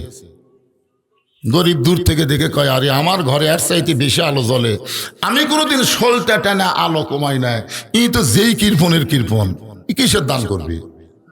নবীর কাছে গিয়ে বলে, রাসূলুল্লাহ, এমন এক কৃপণের কাছে আমারে পাঠাইছেন, ঘরের সামান্য আলো বেশি হওয়ার কারণে সলতা টাইনা টাইনা আলো কমায়। রাসূল বলে, তুমি কি তোমার অভাবের কথা বলেছ? বলে, বলার মতন পরিবেশ পাইনি। আবার যাও। পরদিন সকালবেলায় ওসমান গনির দরবারে গরিবটা গেছে কিছু পাওয়ার জন্য। গিয়া দেখে ওসমান গনি রাত্রেবেলা যেই বালিশে ঘুম পাড়ছে, ওই বালিশের কোনা ফাটা তুলা ঘরের মধ্যে পড়ে গেছে। ওসমান গনি তুলাগুলো খোঁটায় খোঁটায় বালিশের মধ্যে ঢুকাই। গরিব মনে চিন্তা করে, এরকম তুলা যদি আমার ঘরের মধ্যে পড়তো, আমি শামটা দিয়ে ঝাড় দিয়ে ফেলে দিতাম। এত কৃপণের কৃপণ সামান্য তুলার লোভ সহ্য করতে পারে না। খোঁটায় খোঁটায় বালিশের খোলের মধ্যে ঢুকাই, আমারে কি দিবে? নবীর কাছে গিয়ে বলে, রাসূলুল্লাহ, আপনি দিবার পারবেন না, কিন্তু এমন কৃপণের কাছে আমারে কেন বারবার পাঠান? আল্লাহ রাসূল বলে, তুমি কি তোমার অভাবের কথা বলছো? বলে, বলার মতন কোনো পরিবেশ পাই নাই। রাসূল বললেন, তাহলে আবার যাও। নবীর কথা মতো পরদিন সকালবেলা গিয়ে দেখো ওসমান গনি খালি গায়ে বসে আছেন, খালি গায়ে। লোকটা চিন্তায় পড়ে গেল, কেন খালি গায়ে বসে আছেন? কিছুক্ষণ পরে দেখতে পাই ওসমান গনির কোলের মধ্যে একটা পাঞ্জাবি কয়েক জায়গায় ছিঁড়ে গেছে। ওই ছিঁড়া পাঞ্জাবি সেলাই করবেন, কিন্তু শুয়ের মধ্যে সুতা ঢোকাবার পারতেছেন না। চোখের পাওয়ার কম হওয়ার কারণে শুয়ের মধ্যে সুতা ঢোকাবার যখন পারতেছেন না, বারবার চেষ্টা করেও হয় না। এমন সময় গরিব বলতেছে, ওসমান ভাই। ওসমান গনি ঘাড় ঘুরে বলতেছে, আসসালামু আলাইকুম ভাইজান, কি খবর? বলে, রাস্তা দিয়ে যাচ্ছিলাম, কিন্তু আপনার করুণ অবস্থা, শুয়ের মধ্যে সুতা ঢোকাবার পারতেছেন না, দেন আমি শুয়ের মধ্যে সুতা ঢুকাই দিই। ওসমান গনি সুই সুতা দিলে তিনি শুয়ের মধ্যে সুতা যখন ঢুকাই দিয়েছে, খপ করে হাত ধরে বলতেছে, ভাইজান, আমার ছেঁড়া পাঞ্জাবি সেলাই করার সুযোগ করে দিলে, শুয়ের মধ্যে সুতা ঢুকাইয়া, তার বিনিময়ে তুমি কি চাও? গরিব মনে মনে কয়, যেই কৃপণের কৃপণ, ও আমারও তো কিছু দিবার পারবে না, রাগ করে বলতেছে আমার হাতটা ছাড়া দেন। হাতটা ছাড়া দিলে আমি চলে যাই। ওসমান গনি ডাক দিল ম্যানেজার। সঙ্গে সঙ্গে ম্যানেজার বলে স্যার আমারে ডাকলেন কেন? ওসমান গনি বলতেছে এই ভাইটা আমার শোয়ের মধ্যে সুতা ঢোকায়া আমার সিনা পাঞ্জাবি সেলাই করার সুযোগ করে দিল, এর বিনিময় 100 উট এরে দিয়ে দাও। গরিব বলে হুজুর আপনি কি কন? সামান্য শুয়ের মধ্যে সুতা ঢোকাইলে 100 উট আপনি আমারে কেন দিবেন? ওসমান গনি বলে ম্যানেজার আমার এই গরিব ভাইকে তুমি 200 উট দিয়ে দাও। গরিব বলে হুজুর আপনি কি কন? সামান্য শুয়ের মধ্যে সুতা ঢোকাইলে আমার 200 উট আপনি কেন দিবেন? ওসমান বলে ম্যানেজার ওই ফার্মের মধ্যে কত উট আছে তোমার কি জানা আছে? বলে 2000-এর বেশি হবে। ওসমান গনি বললেন সব আমার ভাইরে দিয়ে দাও। গরিব জোরহাত করে বলে হুজুর আর বাড়াবেন না, সামান্য শুয়ের মধ্যে সুতা ঢোকানোর কারণে যদি আপনি আমার 2000-এর বেশি উঠ দেন তাহলে পরপর আমি 3বার কি দেখলাম? ওসমান গনি বলে ভাই কি দেখছো? বলে প্রথম দেখলাম আলো ঘরে বেশি হয়েছে বলে সলতাটাই না আলো কমাইতেছেন। দ্বিতীয়বার দেখলাম বালুশের কোনা ফাড়া তুলে পড়ে গেছে, ওই তুলা খোঁটায় খোঁটা আপনি বালুশের খোলের মধ্যে ঢুকাইলেন। আর তৃতীয়বার দেখলাম সিনা পাঞ্জাবি সেলাই করবেন, শুয়ের মধ্যে সুতা ঢোকাবার পারতেছেন না। ওসমান গনি কান্দের বলে পাগল, তুমি 3বার যা দেখছো তার নাম হলো দুনিয়া, আর তোমার যেইটা দিলাম তার নাম হলো আখিরাত। এই দুনিয়াতে ওসমানের আলোর কোনো দরকার নাই। এই দুনিয়াতে সামান্য 2 দিনের দুনিয়াতে ওসমানের আরামের বালিশের কোনো দরকার নাই। এই 2 দিনের দুনিয়ায় ওসমানের নতুন পাঞ্জাবির দরকার নাই। ওসমান হলো আখেরাতের কাঙ্গাল। তোমার 2000 উট দান করে আল্লাহ যেন ওসমানকে আখেরাতে দিয়ে দেয়। এখন আপনারা বলেন কথার সাথে কাজের মিল আছে না নাই? এমনি অর্থমন্ত্রী আল্লাহ রাসূল বলে ওসমান তাহলে নামাজ শেষ হলে গরিব ভাইয়ের তুমি সাহায্য করবা, তাকে যেন আর না খেয়ে থাকা না লাগে।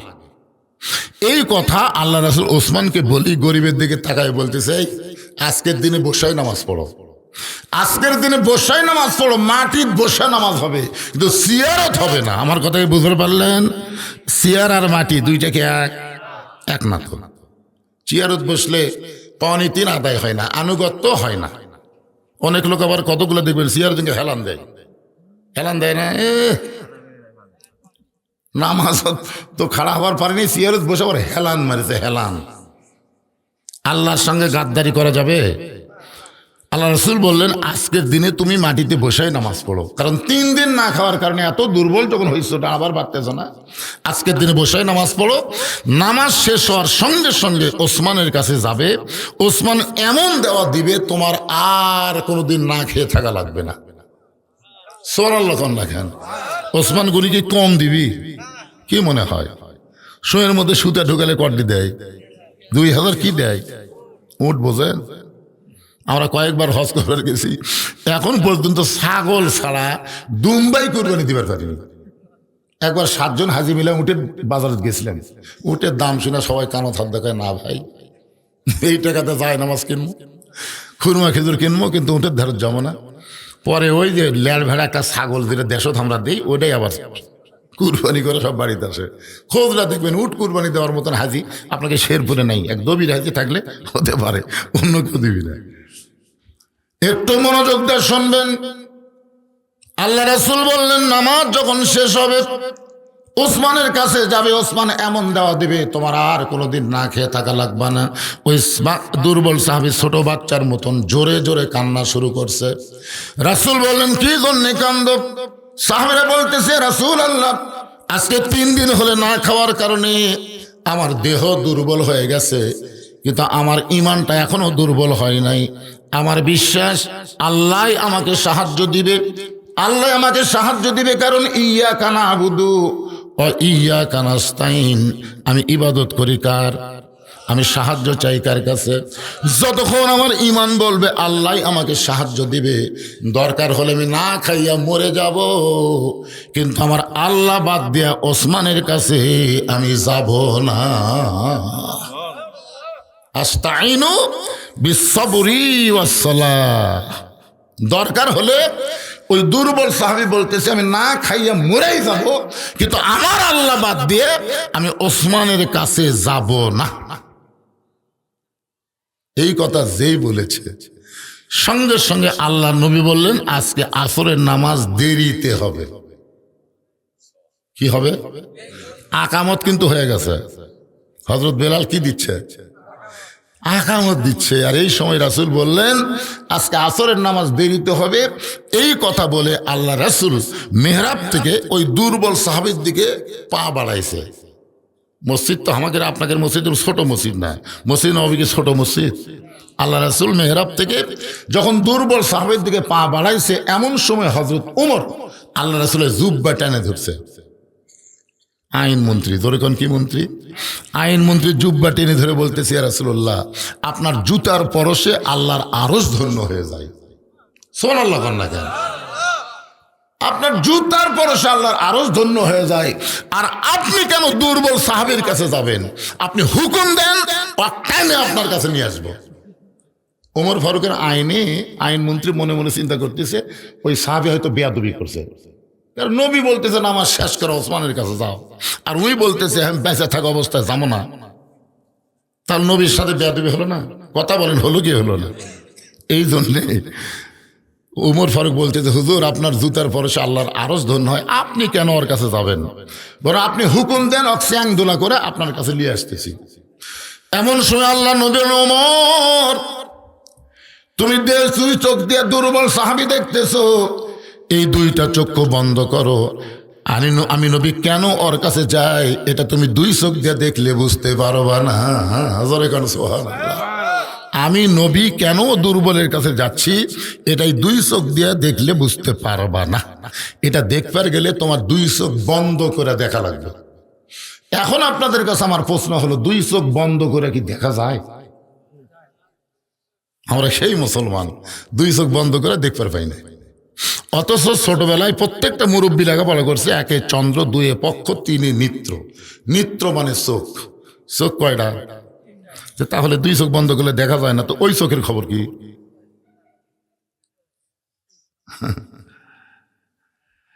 আরে আমাদের ওই চক্ষু বন্ধ হওয়ার কারণেই আমরা দুনিয়ার পাগল হয়ে গেছি। এই দুই চোখের সাথে যদি ওই চোখটাও থাকতো তাহলে আমরা দুনিয়ার এত পাগল হতাম না। তিনতলা চারতলা বাড়ির দিকে না তাকায়া আমরা বারবার কবরের দিকে তাকাতাম। জোরে কোন কথা ঠিক কিনা? আপনাদের এই বড় পুকুরে কি গোরস্থান আছে? হায় হায়, হ্যাঁ, খুব খেয়াল করবেন। রাসূল বলেছেন ইত্তাকু ফিরাসাতাল মুমিনিনা ফাইন্নাহু ইয়ানজুরু বিনূরিল্লাহ। তোমার এই দুই চোখ দিয়ে দেখতে গেলে লাইটের আলো লাগবে, চন্দ্রের আলো লাগবে, সূর্যের আলো লাগবে। যদি আলো না থাকে তুমি বলবে দেখা যায় না, তাই বলবে না? দেখা যায় না, বারে চোখ ঠিকই আছে তারপরেও দেখা যায় না, কারণ এই দুই চোখ নিজেতে দেখে না, একটা কারো মাধ্যমে দেখে।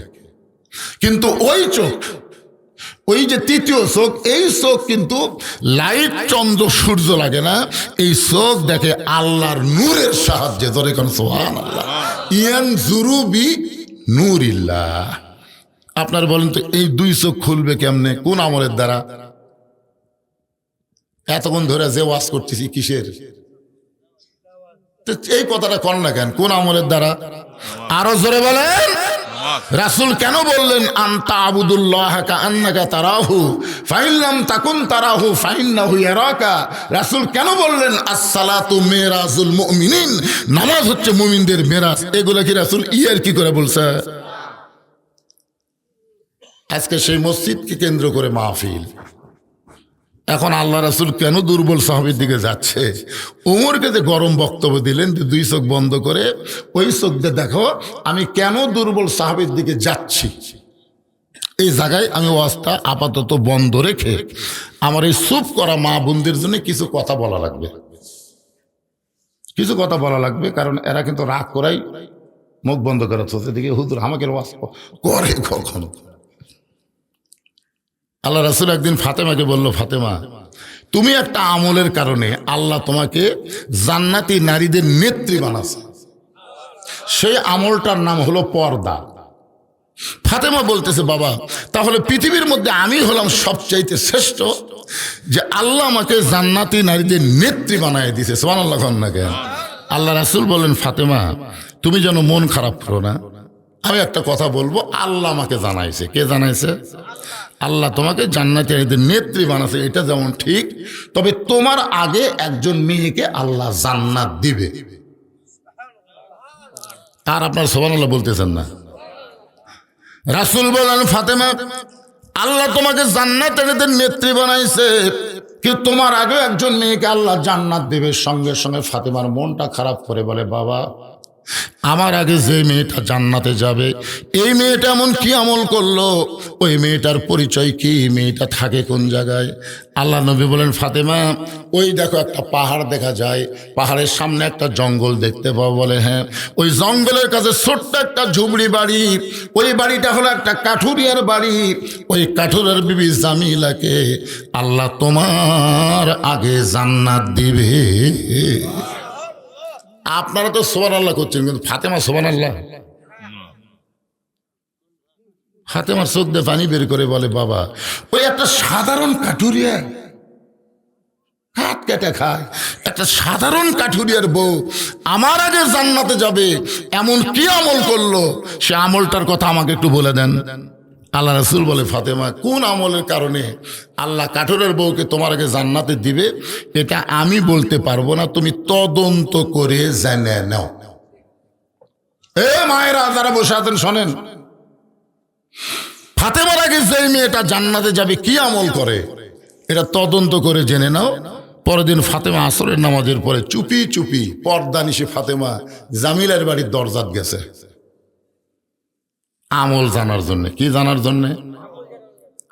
দরজায় গিয়ে ডাক দিলেন জামিলা, সঙ্গে সঙ্গে জামিলা দরজা এসে কাঁদতেছেন। ফাতেমা বললেন, আমি নবীর মেয়ে ফাতেমা, তোমার দরজায় মেহেরবানি করে দরজা খুলে দাও। জামিলা ছোট বাচ্চার মতন দরজায় কান্দে। ফাতেমা বলে, জামিলা কান্দার কারণ কি?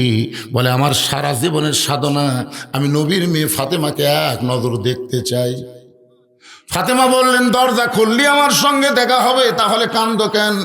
জামিলা বলতেছে, আমি দরজা খুলতে পারতেছি না, কারণ আমার স্বামী বাড়িতে নাই, আর স্বামীর হুকুম ছাড়া ফাতেমার জন্য দরজা খুলতেও আমি বড় ভয় পাই। ফাতেমা চমকে উঠছে, ওরে বাবা রে, একটা মেয়ের সাথে একটা মেয়ে দেখা করবে, এখানেও বলে স্বামীর হুকুম লাগবে। আর সেই মেয়ে কি সাধারণ মেয়ে? যে মেয়েটা দরজার এপারে দাঁড়িয়ে ফাতেমা জামিলাকে ডাকতেছে, আপনার বলেন সেই মেয়ে কি সাধারণ মেয়ে? তাহলে নবীর মেয়ে ফাতেমার সঙ্গে দেখা করতে গেলে স্বামীর হুকুম ছাড়া দেখা করা যায় না।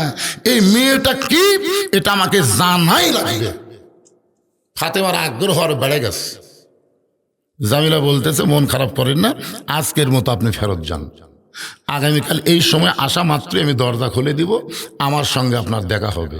কারণ আমার স্বামী রাত্রেবেলা বাড়িতে আসবে কাঠ বিক্রি করে, আমি স্বামীর কাছ থেকে হুকুম নিব, আগামীকাল এই সময় আসেন, দরজা খুলে দিব।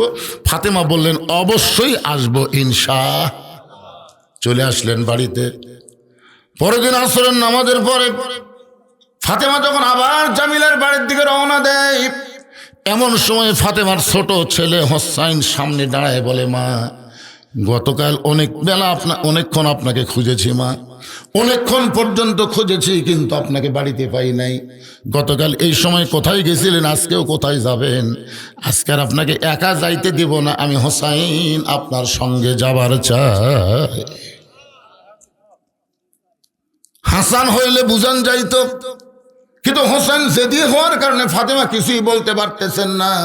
ওই হোসেনকে সঙ্গে করে জামিলার বাড়ির দরজায় হোসেন দৌড়ে গিয়ে বলতেছে, মা গতকালে এই ভাঙ্গা বাড়ির দরজায় আপনি আইছিলেন, আজকেও আসলেন, এই বাড়িতে এমন কি আছে মা যেই বাড়িতে আমার মা আসে, এই বাড়িওয়ালা কেন আমার মায়ের কাছে যায় না? ধরে কর না সুবহানাল্লাহ। প্রত্যেকটা ছেলে তার মাকে ভালোবাসে কম না বেশি? যে আমার মা এই ভাঙ্গা বাড়ির দরজায় গত করে আইসে, আজকে হইল, এমন কি আছে এই বাড়িতে আমার মা কেন আসে? এমন সময় ফাতেমা গিয়ে বলে, জামিলা তুমি কি দরজা খুলবা? জামিলা বলতেছে 1 ঘন্টা হলে খোলার জন্য দাঁড়িয়ে আছি। ফাতেমা বলতেছে তাহলে দরজা খুলে দাও।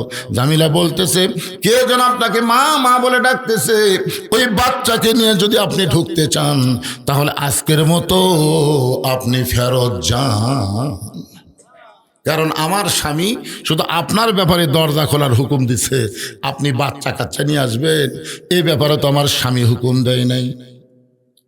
সঙ্গে সঙ্গে হোসেন চিল্লায় বলে, মা এই মেয়েটা অত্যন্ত খারাপ মেয়ে মা, যে মেয়েটা আমি ছোট্ট একটা মানুষ তোমার সঙ্গে থাকার কারণে দরজা খোলে না, এই মেয়েটা কোনোদিন ভালো মেয়ে হতে পারে না। এমন সময় ফাতেমা হোসেনকে কোলে নিয়ে কপালে একটা চুমু দিয়ে বলে, বাবু তুমি ছোট্ট মানুষ, তুমি বলতে তো খারাপ মেয়ে, অথচ তোমার নানা বলেছে ওই মেয়েটা তোমার মায়ের আগে আল্লাহর জান্নাতে যাবে। তুমি ছোট্ট মানুষ, তুমি বোঝো না, এই কারণেই তুমি বলতেছো খারাপ মেয়ে, কিন্তু তোমার নানা বলেছে ওই মেয়েটা তোমার মায়ের আগে জান্নাতে যাবে। সঙ্গে সঙ্গে হোসেন মায়ের হাত ধরে বলতেছে, মা তাহলে অযথা এই জায়গায় ঘুরে লাভ নাই, আসল জায়গায় তোমাকে নিয়ে যেতে চাই। হোসেন মায়ের হাত ধরে বলতেছে, অযথা এ জায়গায় ঘুরে লাভ নাই, আসল জায়গায় তোমাকে নিয়ে যাবার চাই। এখন আপনারা বলে তো মুসলমানের জন্য আসল জায়গার নাম কি? মসজিদ। আগলা আব্দুল আলিম কছে, আব্দুল আলিম মনে বড় আশা ছিল আমি যাব মদিনায়।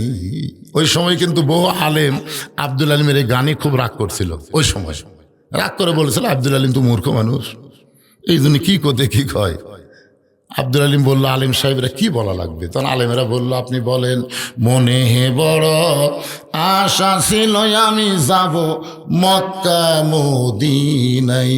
আপনি মক্কারে বাদ দিয়ে শুধু মদিনায় যাবার চান?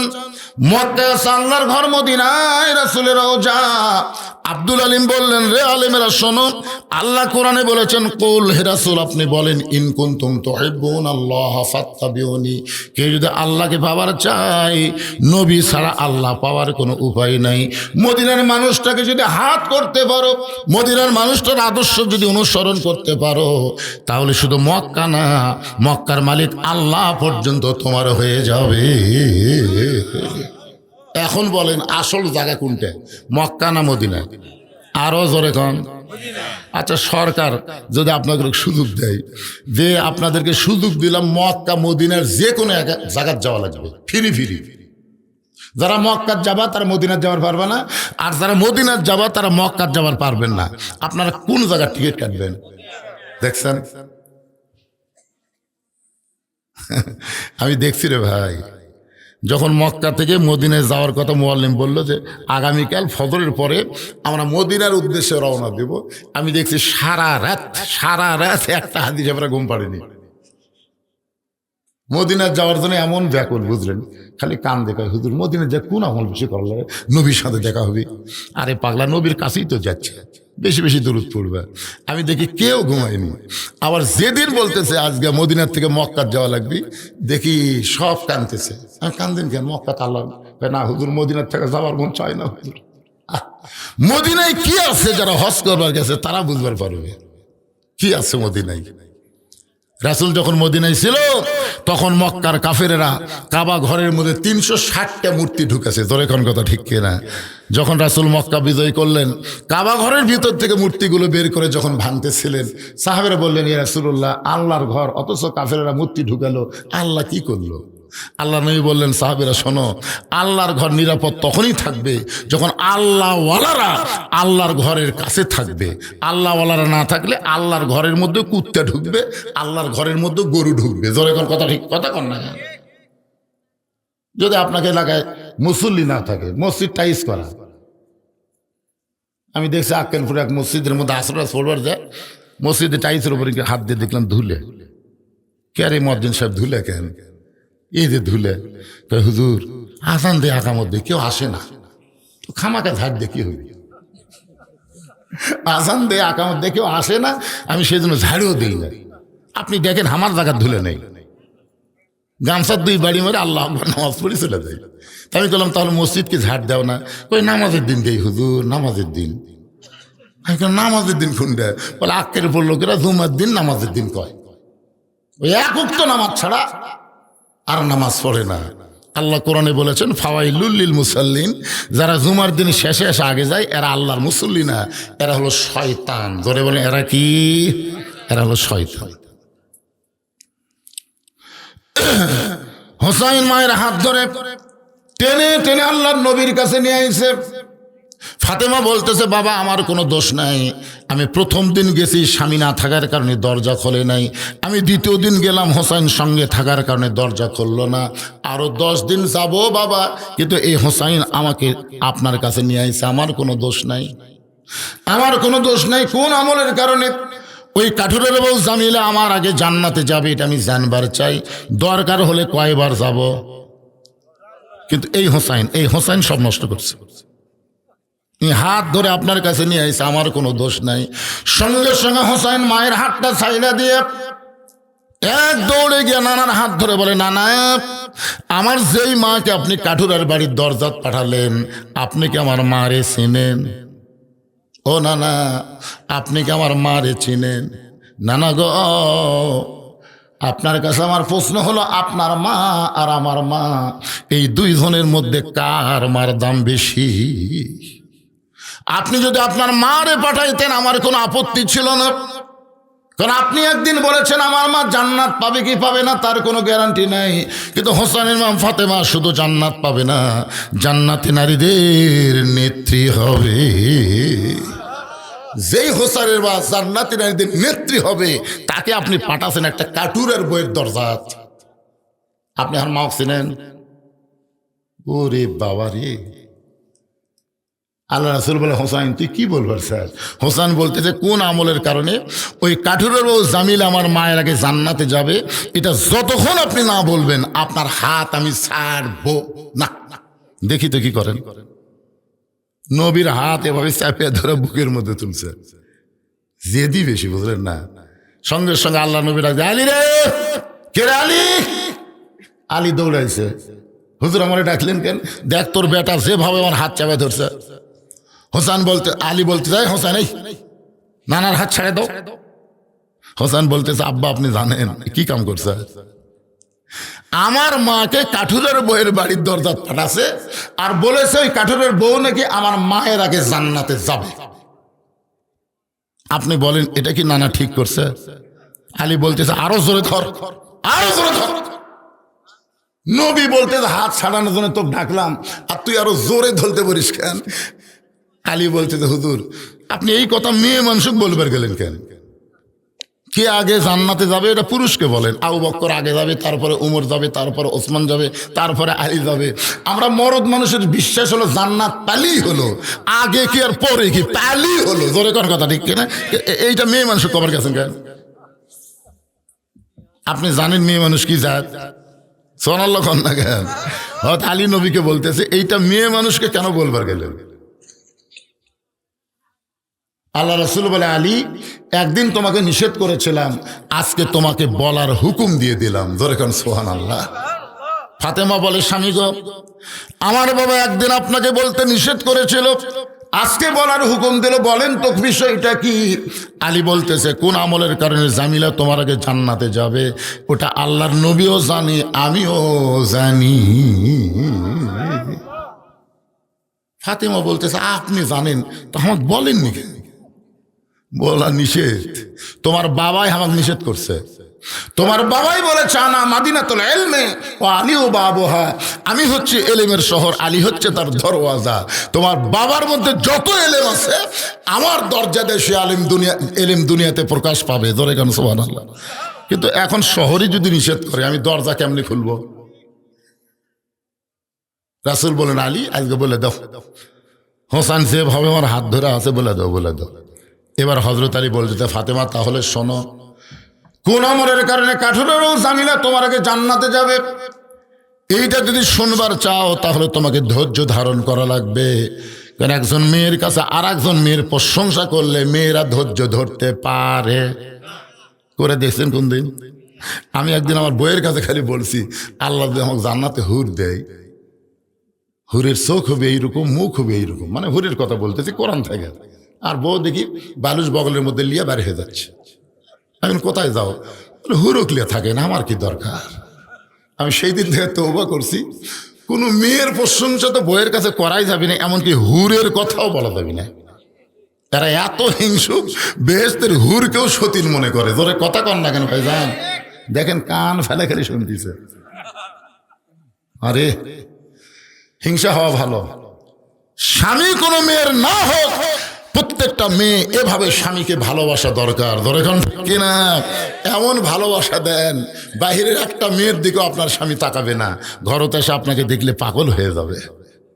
কিন্তু আপনার তো ঘরের মধ্যে পেতনি হয়ে থাকেন মা, বাইরকার গুলো কি সাজা গুজা ঘরে, বাড়িতে এসে দেখে এটি হলুদ বেরোতেছে, এটি কালি বেরোতেছে, কাপড় চোপড় ময়লা পড়ে আছে। কোনো জায়গার যখন যাবার চায় ভালো কাপড় বাইর করে পরে তার ঘরে যায়। আমি বলতেছি বাহিরে যখন যাবেন কালো বোরকা পরবেন, ভালো কাপড় পরবেন স্বামীর কাছে। ধরে কথা কন না কেন? কারণ মেয়েদেরকে শুধু একজনই দেখতে পারবে প্রাণ ভরে, তার নাম হলো স্বামী। স্বামী ছাড়া কোনো পরপুরুষ মেয়েদেরকে দেখতে পারবে? জোরে বলেন পারবে? আলী বলতেছেন ফাতেমা তাহলে শোনো, তোমার কি মনে আছে একদিন দুপুর বেলায় তুমি আমার সামনে কাঁদতেছিলে? আমি বললাম ফাতেমা কান্দো কেন? ফাতেমা বলে স্বামী গো, আপনি জানেন না আপনার হাসান হোসেন না খেয়ে কাঁদতে কাঁদতে ঘুমিয়ে গেছে। ঘুম থেকে ওঠার পরে খাবার বায়না করবে, গোটা বাড়ি তন্ন তন্ন করে খুঁজলাম, খাবার কিছুই নাই, আপনার পকেটের মধ্যেও পয়সা নাই। ওগো স্বামী, এই ওন্নাটা আপনাকে দিলাম, এই ওন্নাটা বিক্রি করে যে টাকা হবে সেই টাকা দিয়ে আজকের মতো হাসান হোসেনের জন্য খাবার নিয়ে আসেন। আলী বলতেছেন ফাতেমা তুমি যখন ওন্নাখানা আমারে দিলে, আমি সঙ্গে সঙ্গে ওন্নাটা পকেটের মধ্যে নিয়ে বাজারের দিকে রওনা দিলাম। যখনই বাজারের মধ্যে গেলাম এমন সময় আমার মন বলতে চালি রে, তুই ওন্না বিক্রি করে ওন্না যদি বের করে বিক্রি করতে চাস, আর খরিদ্দার যদি জিজ্ঞাসা করে এটা কার ওন্না, তুমি যদি বলো আমার বইয়ের ওন্না, তাহলে খরিদ্দার মনে মনে চিন্তা করবে যে ব্যক্তি বইয়ের জিনিস বেচা খায় সেই পুরুষ হলো দুর্বল পুরুষ।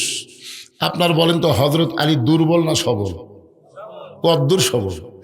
আল্লাহ রাসূল বলেছেন আলী ও আসাদুল্লাহিল গালিব, আলী এত সবল, আলী হচ্ছে আল্লাহর সিংহ। ধরে কোন সুবহানাল্লাহ। কিন্তু মন বলতেছে আলী পকেট থেকে ওন্না বের করবার চাইলেই খরিদ্দার যে জিজ্ঞাসা করে কার ওন্না, তুমি যদি বলে আমার বইয়ের ওন্না, তাহলে অবশ্যই খরিদ্দার মনে মনে চিন্তা করবে যে পুরুষ বইয়ের জিনিস বেচা খায় এই পুরুষ হলো দুর্বল পুরুষ। আলী বলে ফাতেমা আমি পকেট থেকে ওন্নাটা বের না করে বাজারের মধ্যে যখন ঘুরতেছিলাম কি করব, এমন সময় খরিদ্দার এসে আমার সামনে বলে আলী ভাই আপনি মনে হয় কিছু বিক্রি করবেন। আমি আলী চমকে গেলাম, আমি বিক্রি করব আল্লাহ ছাড়া কেউ জানে না। কিন্তু তাকে এদিকে খরিদ্দার ব্যাগটা আমার সামনে মেলে ধরেছে। আমি পকেট থেকে ওন্না বের করে যখন ব্যাগের মধ্যে দিলাম, ওই খরিদ্দার একটা বারও ব্যাগের দিকে দেখলো না, বরং ব্যাগটার মুখ ধরে আমার হাতে 6টা দিরহাম দিয়ে খরিদ্দার কোথায় যেন চলে গেল। এমন সময় 6টা দিরহাম নিয়ে হযরত আলী খুব তড়িঘড়ি করে খাবার দোকানে গিয়ে বললাম দোকানদার ভাই এই 6টা দিরহামের যে খাবার হবে সেই খাবারটা টোপলা করে আমারে দাও। আমার হাসান হোসেন না খাইয়া কানতে কানতে ঘুমায় গেছে, ঘুম থেকে চেতন পাইলি তারা খাবার বায়না করবে। দোকানদার তাড়াতাড়ি করে 6টা দিরহামের একটা টোপলা খাবার যখন হযরত আলীর হাতে দিবে, আলী পকেট থেকে 6টা দিরহাম বের করে যখন দোকানদারকে দিবেন, এমন সময় এক ফকির এসে কান্দার বলে আলী ভাই আমার বাড়িতে আজকে কয়েকদিন হলে খাবার নাই, যদি পারেন তাহলে আল্লাহর হস্তে আমাকে একটু সাহায্য করেন। আলী বলেন ফাতেমা আমার এত রাগ হয়ে গেল, আমি 6টা দিরহাম দিয়ে খাবার টোপলা নিব, এমন সময় ফকির আমার সামনে দাঁড়াইছে পাওয়ার জন্যে। এমন সময় আল্লাহর কোরআন বললেন আম্মা সাইলা ফালা তানহার, আলী রে সাইলকারীর সঙ্গে খারাপ ব্যবহার করিস না।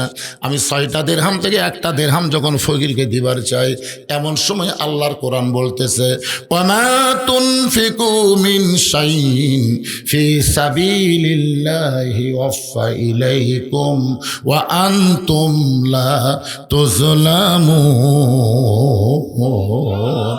আলী ফকিরকে যদি একটা দিরহাম দান করো, আল্লাহ তোমাকে 10টা দিরহাম ফেরত দিবে। 2টা দিরহাম দান করলে আল্লাহ 20টা দিরহাম দেবে, আর 6টা দিরহাম যদি তুমি ফকিরকে দিয়ে দাও আলী, আল্লাহ তোমাকে দুনিয়াতেই 60টা দিরহাম ফিরাইয়া দিবে। আলী বলতেছেন ফাতেমা, আমি আল্লাহর কোরআনকে বিশ্বাস করে ওই খাবার টোপলা না নিয়ে ফকিরকে 6টা দিরহাম দিয়ে দিলাম। ফকির হাসতে হাসতে যখন চলে গেল, দোকানদার বলতে আলী ভাই টোপলার খবর কি? আমি কইলাম টোপলা দিয়ে তোমার হবে না, তুমি 2 বস্তা খাবার প্যাকেট করো। আমি দোকানদারকে 2 বস্তা খাবার প্যাকেট করার কথা বলে আমি মন খারাপ করে বাজারের মধ্যে ঘুরতেছিলাম, আর মনের ইমান বলতেছিল অবশ্যই আল্লাহর ওয়াদা সত্য। জোরে কর না সুবহানাল্লাহ। আলী বলতেছে আমি যখন বাজারের মধ্যে ঘুরতেছিলাম, এমন সময় এক ব্যক্তি রাস্তা দিয়ে উট নিয়ে আসতেছে আর বলতেছে আলী ভাই এই উটটা কিনবেন নাকি? আমি বললাম ভাইজান একটা পয়সাও আমার পকেটে নাই, উটটা কেমনে নেব? উটওয়ালা বলতেছে 100 দিরহামে বাকিতে উটটা নেন, বিক্রি করে টাকা দেবেন, এটাও কি পারবেন না? আলী বলেন ফাতেমা রে, এমন সুযোগ আমি জীবনে পাই নাই। 100 দিরহাম বাকিতে উটটা নেওয়ার পরে ওই উটটা যেই মাত্র উটের বাজারে বিক্রি করতে গেলাম, এমন সময় চারিদিক থেকে খরিদ্দার এসে আমাকে ঘিরে ধরে বলতেছে, ওগো আল্লাহ নবীর শিক্ষামন্ত্রী, কবে থেকে উটের ব্যবসা শুরু করলেন? সোনাল্লাহ কন্যা কেন? আলী ছিল আল্লাহ নবীর কি মন্ত্রী? শিক্ষামন্ত্রী। কবে থেকে উটের ব্যবসা শুরু করলেন? আলী বলতেছেন ফাতেমা, সবাই যখন আমাকে এরকম তিরস্কার করতেছে, এমন সময় খরিদ্দার এসে আমার সালাম দেওয়ার, এই ভাই হাট বাজারে ভালো মানুষ বেশিক্ষণ থাকতে নেই, উটটার দাম কত নেবেন? আমি বললাম একটা দাম হিসাব করে বলো। খরিদ্দার বলতেছে 160 দিরহাম দিলাম। 160 দিরহামে উটটা বিক্রি করে 100 দিরহাম উটওয়ালাকে ফেরত দেয়, বাকি 60টা দিরহাম নিয়ে ওই খাবার দোকানে বললাম ভাইজান খবর কি? বলে 2 বস্তা খাবার প্যাকেট করে রাখছি, দাম কত নিবা? বলে 60টা দিরহাম দিলেই চলবে। আলী বলতেছে 60টা দিরহাম দিয়া আমি 2 বস্তা খাবার কান্দে নিয়ে খুশি হয়ে যখন বাড়ির দিকে আসলাম, ও ফাতেমা তোমার কি মনে আছে আমি যেই মাত্র দরজার কাছে সঙ্গে সঙ্গে তুমি দরজা বন্ধ করে দিলে, আমি সালাম দিলাম আসসালামু আলাইকুম ইয়া আহলাল বাইত, তুমি জানলা থেকে বলতেছো ওয়ালাইকুম আসসালাম, দরজা খোলা যাবে না। আমি আলী বললাম ফাতেমা দরজা খোলো, তুমি তখন ঘরের ভিতর থেকে বলতেছেন দরজা খোলা যাবে না, অন্য বিক্রি করার টাকাতে বড় দূরে 1 টোপলা খাবার হবে, আপনি 2 বস্তা খাবার কোথায় পাইলেন? যতক্ষণ না বলবেন ততক্ষণ দরজা খুলবো না। আলী বলতেছে ফাতেমা বড় কষ্ট পাচ্ছি, 2টা বস্তা অনেকক্ষণ হলে কান্দে আছে, একটু দরজা খুলে দাও, বস্তা 2টা রাখার পরে আমি বলবো। ফাতেমা বলতেছে যতক্ষণ না বলবেন ততক্ষণ আমি দরজা খুলবো না। আলী বলতেছেন ফাতেমা দরজা খোলো তারপরে বলবো। ফাতেমা বলতেছে আপনি না বললে দরজা খুলবো না।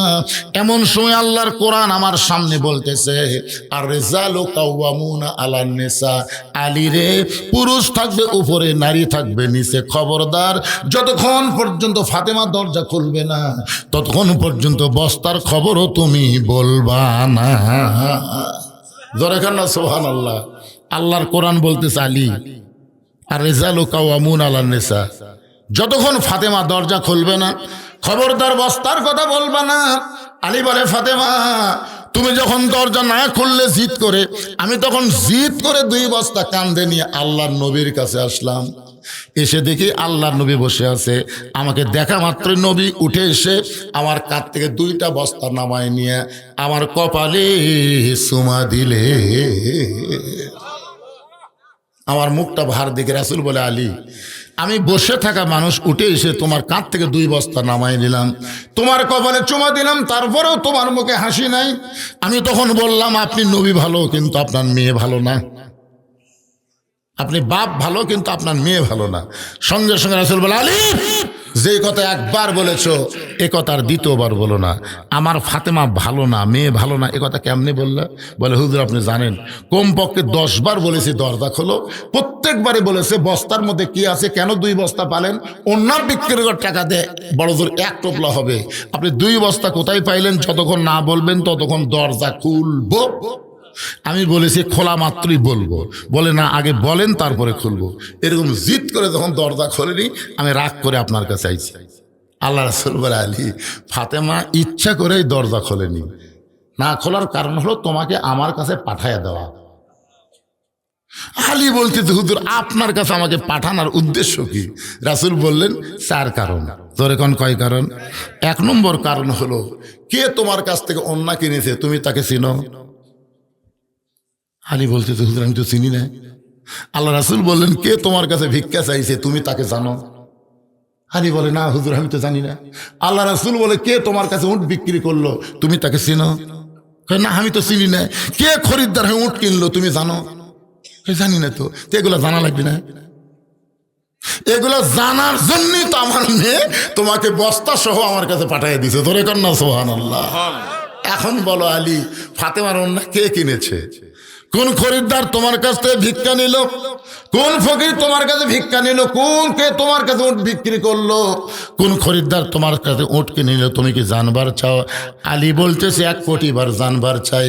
রাসূল বললেন, তাহলে বসো আমি জানা। হযরত আলী বসে গেছে, এখন আল্লাহ রাসূল জানাবে। আপনারা জানবেন? মানুষ আজকে কম হোক, আমার গলাও ভাঙ্গা হোক, কিন্তু আজকে শ্রোতার মান ভালো। আপনার বলেন তো, এ পর্যন্ত বাড়তিছে না কমতিছে? শ্রোতারা বাড়তিছে, কেউ উঠতেছে না। মানে আলীও বসে গেছে, না শোনা পর্যন্ত উঠবে না। আপনারাও বসে থাকেন, কি শুনবেন না? মাশাআল্লাহ, দরজা পর্যন্ত বসে গেছে পারে। আমি আপনাদের বলবো, রাসূলও বলবেন, আলীও জানবে, আমরাও জানবো। কোন খরিদ্দার ফাতেমার ওন্না কিনলো?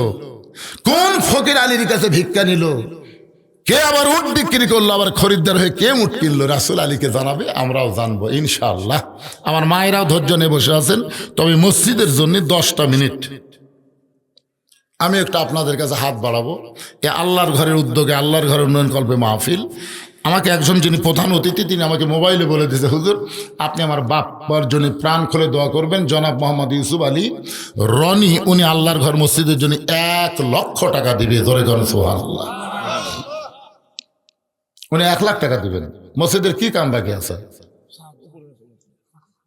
সাদই হয়নি, ও আর এক তালার ছাদ, মানে ছাদ করার সময় উনি 1 লক্ষ টাকা দিবেন। তো আপনারা তো মাশাআল্লাহ। বড় পোখরারে যে মসজিদের উদ্যোগে মাহফিল হচ্ছে, এই মসজিদের কারা কারা তার একটা হাত তোলে না? তুললি কি দেওয়া লাগবে? কের পাগলা হাত তুলবার কছি, কয়েকটা মানুষ বসে আছে, সেটা দেখা লাগবে না? আচ্ছা, বড় পোখরের বেড়া যারা, তারা হাত তোলেন তো। যারা আপনারা যারা বাহির থেকে গাইছেন ওয়া শুনবার, তারা একটা হাত তোলেন তো। আচ্ছা, হাত নামান। কিসের আদায়? প্রত্যেক পাড়ায় পাড়ায় মসজিদ আছে না নাই? তা আপনাদের মসজিদে আপনারা দিবেন, এর দেওয়া লাগবে।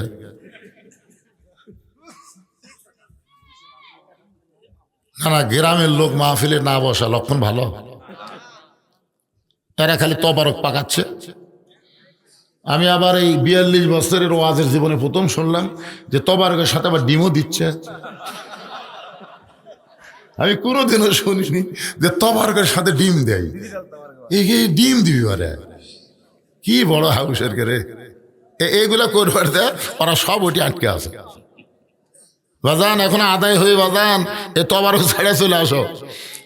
হ্যাঁ, আপনারা যারা বাহির থেকে এসেছেন, এই গ্রামের অনেকে জামাই হতে পারেন, গ্রামের বিয়ে হতে পারেন, গ্রামের আত্মীয় হতে পারেন, এই গ্রামের মানুষদেরকে ভালোবাসেন।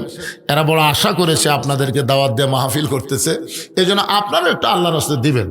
আপনাদের মধ্যে বাপ মা যাদের কবরের কাছে, বাপ মা রুহের মাগফিরাতে এই মসজিদের উন্নয়ন কল্পে 1000, 2000, 5000 যিনি যা পারবেন আল্লাহর রাস্তে খুশি মনে একটু দান করবেন। ভাই সবাই দিবেন। বাইরে থেকে যারা আইছেন, মসজিদ কার ঘর? আল্লাহর ঘর যে সুন্দর করে, আল্লাহর ঘর যে তৈরি করার ব্যাপারে সহযোগিতা করে, আল্লাহ রাসূল বলেছেন আল্লাহ তার জন্য জান্নাতে একটা ঘরই বানায় দেয়। এই জান্নাতে ঘর পাওয়ার জন্য, দুনিয়া থেকে জান্নাতের ঘর বানানোর উদ্দেশ্যে আল্লাহর ঘর মসজিদে খুশি মনে কে 5,000 টাকা দান করবেন, নগদ কিংবা বাকি যাই পারেন। এখানে কাগজ কলম আছে, লেন। আর আমি অনুরোধ করতেছি, এই মুহূর্তে বড় পোখরার লোকেরা, আপনারা এই মসজিদের যারা মহব্বতের লোক, তারা আসেন। আসেন, এটা কে দিল? আবু বকর সিদ্দিক, ওনার ছেলে। মসজিদের কি এই ইউসুফ রনির কে হয়? ভাই, চাওতো ভাই, আপন চাওতো ভাই। ও রনি আগে দিছে এক ভাই 1,00,000 টাকা, রনি আবার দিল 1,000 টাকা। কত কম? 99,000 কম। এত কম দেয় কাম হয় করে, হয় না? যাই হোক, রনি 1,000 টাকা দান করছে, মনে হয় রনি নাই। আচ্ছা না, রনিকে এ যে আপনার ছেলে আছে আসেনি, আবু বকর সিদ্দিক আসেনি, আবু বকর সিদ্দিক আসেনি, রনিও আসেনি, মানে না আসা লোকের টাকা পাওয়া যাচ্ছে।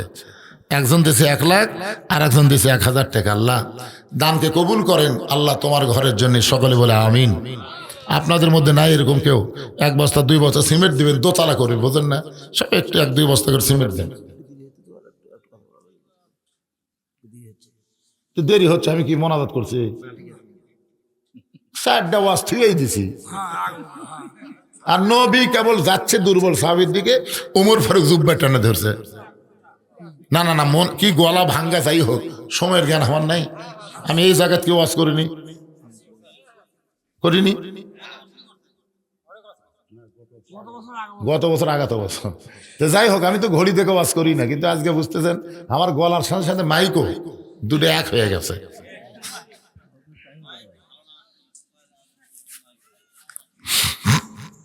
তো যাই হোক, আপনারা একটু সবাই 1-2 বস্তা করে সিমেন্ট দেন বাজান। সবাই একটু নিয়ত করেন আল্লাহর রাস্তে, বলেন বলেন বলেন আল্লাহর ঘর টাকা। কে রে ভাই, কে কুড়ি থেকে কয় রে? কে পাশে মনে গে? কি নাম, ওনার নাম কি? তাইজুল ইসলাম। আল্লাহর ঘরের জন্য 2 বস্তা সিমেন্ট। ধরে বলেন মারহাবা। বাপ মা আপনজন যদি কবরে যায়, এই দানের উসিলায় আল্লাহ তার বাপ মার কবরকে জান্নাতের টুকরা বানায় দেখ। জোরে কর আমিন। আজকের এই মাহফিলের সভাপতির দায়িত্বে কে আছেন? এই মাহফিলের এই গ্রামের বাড়ি কৃষক 1,00,000 লেওয়া লিখবি। হ্যাঁ, ওই গ্রামে মসজিদ নাই, দলসার মসজিদ নাই। এরকম জোর জবস্তি করে যেটা লেয় তার নাম হলো সাদা। তার নাম কি দিব না? এটার নাম হলো সাদা। আর দান হচ্ছে আপন ইচ্ছাই যেটা জবান থেকে আসবে সেটাই দান। কথাটা বুঝলেন? আমরা কি দান নেব না সাদা নেব? তো আমার ভাইদানের কাছে আমি দান চাচ্ছি, সাদা না। খুশি মনে যা দিবেন তাই। আলহাজ মোহাম্মদ জামাল উদ্দিন পরামানিক আজকে তাকে সম্মান দিয়েছে আল্লাহর পক্ষ থেকে। তইজমান তাসা, সম্মান দেওয়ার মালিককে সভাপতির সম্মান দেওয়া হয়েছে। দেখি খুশি মনে আপনি যা বলবেন বলেন। মাশাআল্লাহ, উনি খুশি মনে আল্লাহর ঘরের জন্য 10,000 টাকা ধরে বলেন মারহাবা। এখানে সহসভাপতি 4-2-5 জনের নাম আছে। সহসভাপতি 5 জনের নাম।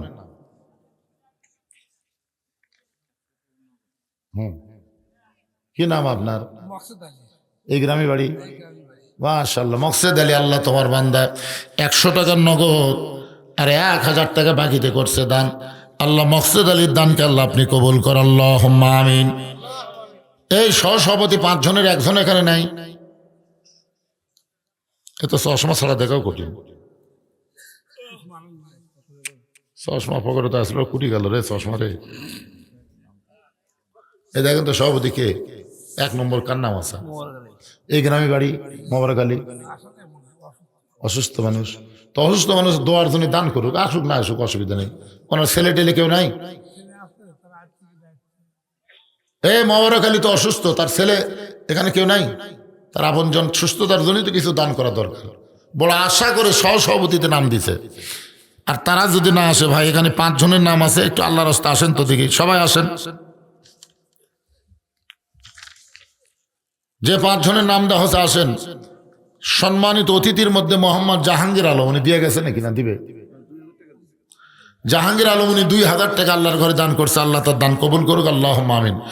জনাব মোহাম্মদ জাকির হোসেন খান, শোনেন, অসুস্থ মানুষকে তুলে তো অত জিদ করেন না তো, খিচড়ির সাথে ওয়াজ। আমার তো শেষ হয়নি, শেষ করছি, তাই ওই দিক তাড়াতাড়ি করেন যান। জাকির হোসেন খান, জাকির হোসেন খান আসছিল কি চেয়ারম্যান?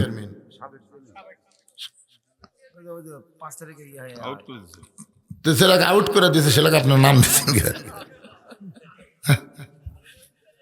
আচ্ছা, তা আসেনি তো, আসে নাই। বিশেষ অতিথি বিন্দুর মধ্যে অনেকের নাম রয়েছে।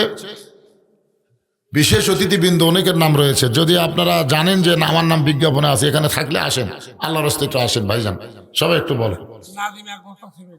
কে নাজিম, কে ছিল? এই গ্রামের একটা ছেলে নাজিম উদ্দিন 1 বস্তা সিমেন্ট দান করবে।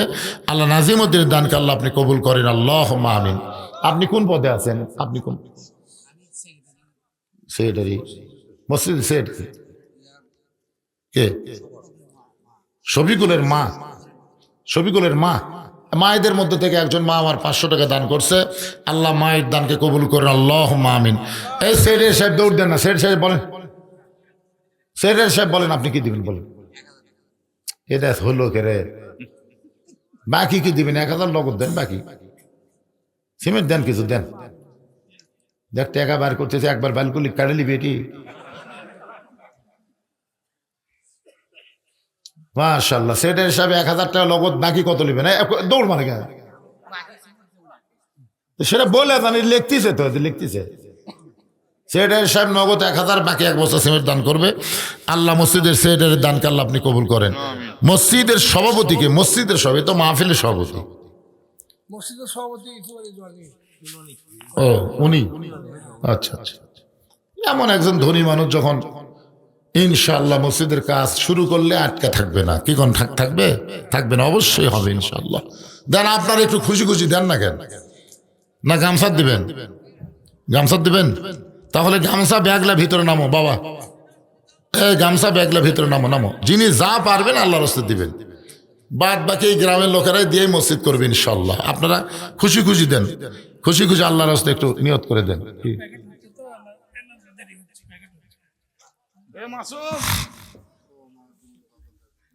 আপনার বাড়ি এই গ্রামে? কি নাম? মোহাম্মদ জাকারিয়া। বাপ মার জন্য, বাপা মারা গেছে? হ্যাঁ, বাপা মারা গেছে। বাপ মা দুইজনে কবরে চলে গেছে। বাপ মার রুহের মাগফিরাতের জন্য 1000 টাকা আল্লাহর ঘরে নগদে দান করছে। আল্লাহ বাপ মার কবরকে জান্নাতের টুকরা বানায় দেন, জোরে কোন আমিন। কে আমার মায়ের এই ব্যাগলা ঢোকে না কে? মাহফিল কমিটির লোকেরা কোথায়? ব্যাগলা ঢোকেন ভিতরে, ব্যাগ হোক গামছা হোক যেটা পারে সেটা ঢোকেন। আমার মায়ের আজকে অনেক দান করবে। মায়েদের যে ওয়াজ হয়েছে, মায়েদের কাছে যান। হ্যাঁ, মায়েদের দান নিয়ে আসেন, যান। বিশ্বস্ত লোককে মায়েদের কাছে পাঠায় দেন, যাকে তাকে পাঠাবেন না। টেকালে যেন আর একদিকে না যায়। শেখ হয় নাই? ভালো গ্রাম, আলহামদুলিল্লাহ, আলহামদুলিল্লাহ। কিন্তু আপনাদের গ্রামের বড় পুকুর কোন জায়গায়? বড় পুকুর মুজাহিদে বাড়ি করতেছে। মাশাআল্লাহ, আজকের মাহফিলে একজন বিশেষ অতিথি পাওয়া গেল, মাসুদ রানা। 1000 টাকা দান করছে। আল্লাহ মাসুদ রানার দানকে আল্লাহ কবুল করেন, আল্লাহুম্মা আমিন। বিশেষ অতিথি আর নাই? আপনারা এখন থেকে বিজ্ঞাপনের অতিথি করবার গেলে আগে টাকা লিয়া তারপরে নাম দিবেন। এই নাম দেওয়া পরে টাকা আর পাবেন না। করছে সেটা আমাকে ইশারা দিবেন না, আমি আবল তাবল বকতেছি। আগেই কাম বানাছে তো, তাহলে আগে যদি বানিয়ে থাকে মাশাআল্লাহ তাহলে হয়ে গেছে ভাই। বিশেষ যারা মন খারাপ করেন না, এরা কিন্তু দিয়ে দিছে, বুঝলেন, আগেই দিছে। সহসভাপতি আলহাজ আব্দুল জলিল 1000 টাকা দান করছে। আল্লাহ আব্দুল জলিলের দানকে আল্লাহ আপনি কবুল করেন, আল্লাহুম্মা আমিন। এই দুইজন গামছালে দৌড়াদৌড়ি করতে, তাহলে হবি তাই টাকা লিয়া তারপরে রওনা দেওয়া। টাকা সবাই বার করেন, সবাই বার করেন। একটু মহব্বত না জিকির করেন, লা ইলাহা ইল্লাল্লাহ। দেন, কি নাম ভাই জানেন? ধনুর থেকে এখানে কি জন্য দিলেন? মাশাআল্লাহ, ধনুর থেকে এখানে আইসা এই গ্রামের আত্মীয়। কি নাম? মোহাম্মদ টুকু মিয়া 1000 টাকা আল্লাহর ঘরের জন্য করছে দান। আল্লাহ তার দানকে কবুল করেনি। আপনজন যারা কবরে গেল, এই দানের ওসিলায় তাদের কবরকে জান্নাতের টুকরা বানায় দেন, আল্লাহুম্মা আমিন। মসজিদের কেশিয়ার গোলাম হোসেন আর 1000 টাকা নগদ আর 2000 টাকা বাকি। মসজিদের কেশিয়ার 3000 টাকা দান করছে। আল্লাহ তার দান কবুল করেন, আল্লাহুম্মা আমিন। ওই কেশিয়ারের শ্বশুর, আপনি শ্বশুর নাই?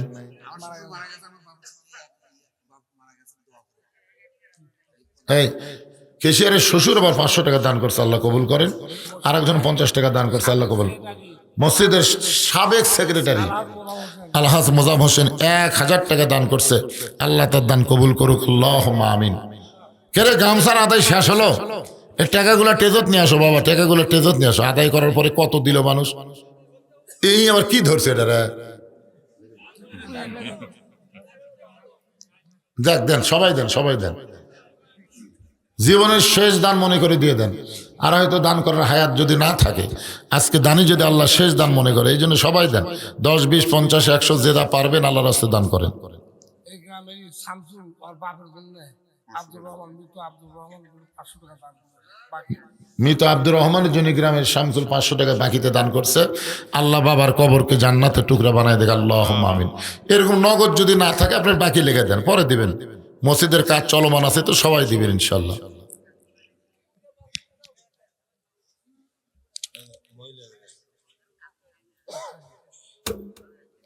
এই মহিলা বেশি হয়নি আজকে,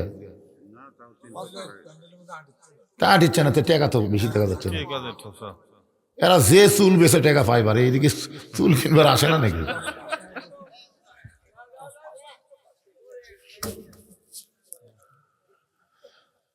একটু মহব্বত নিয়ে জিকির করেন, লা ইলাহা ইল্লাল্লাহ, লা ইলাহা ইল্লাল্লাহ,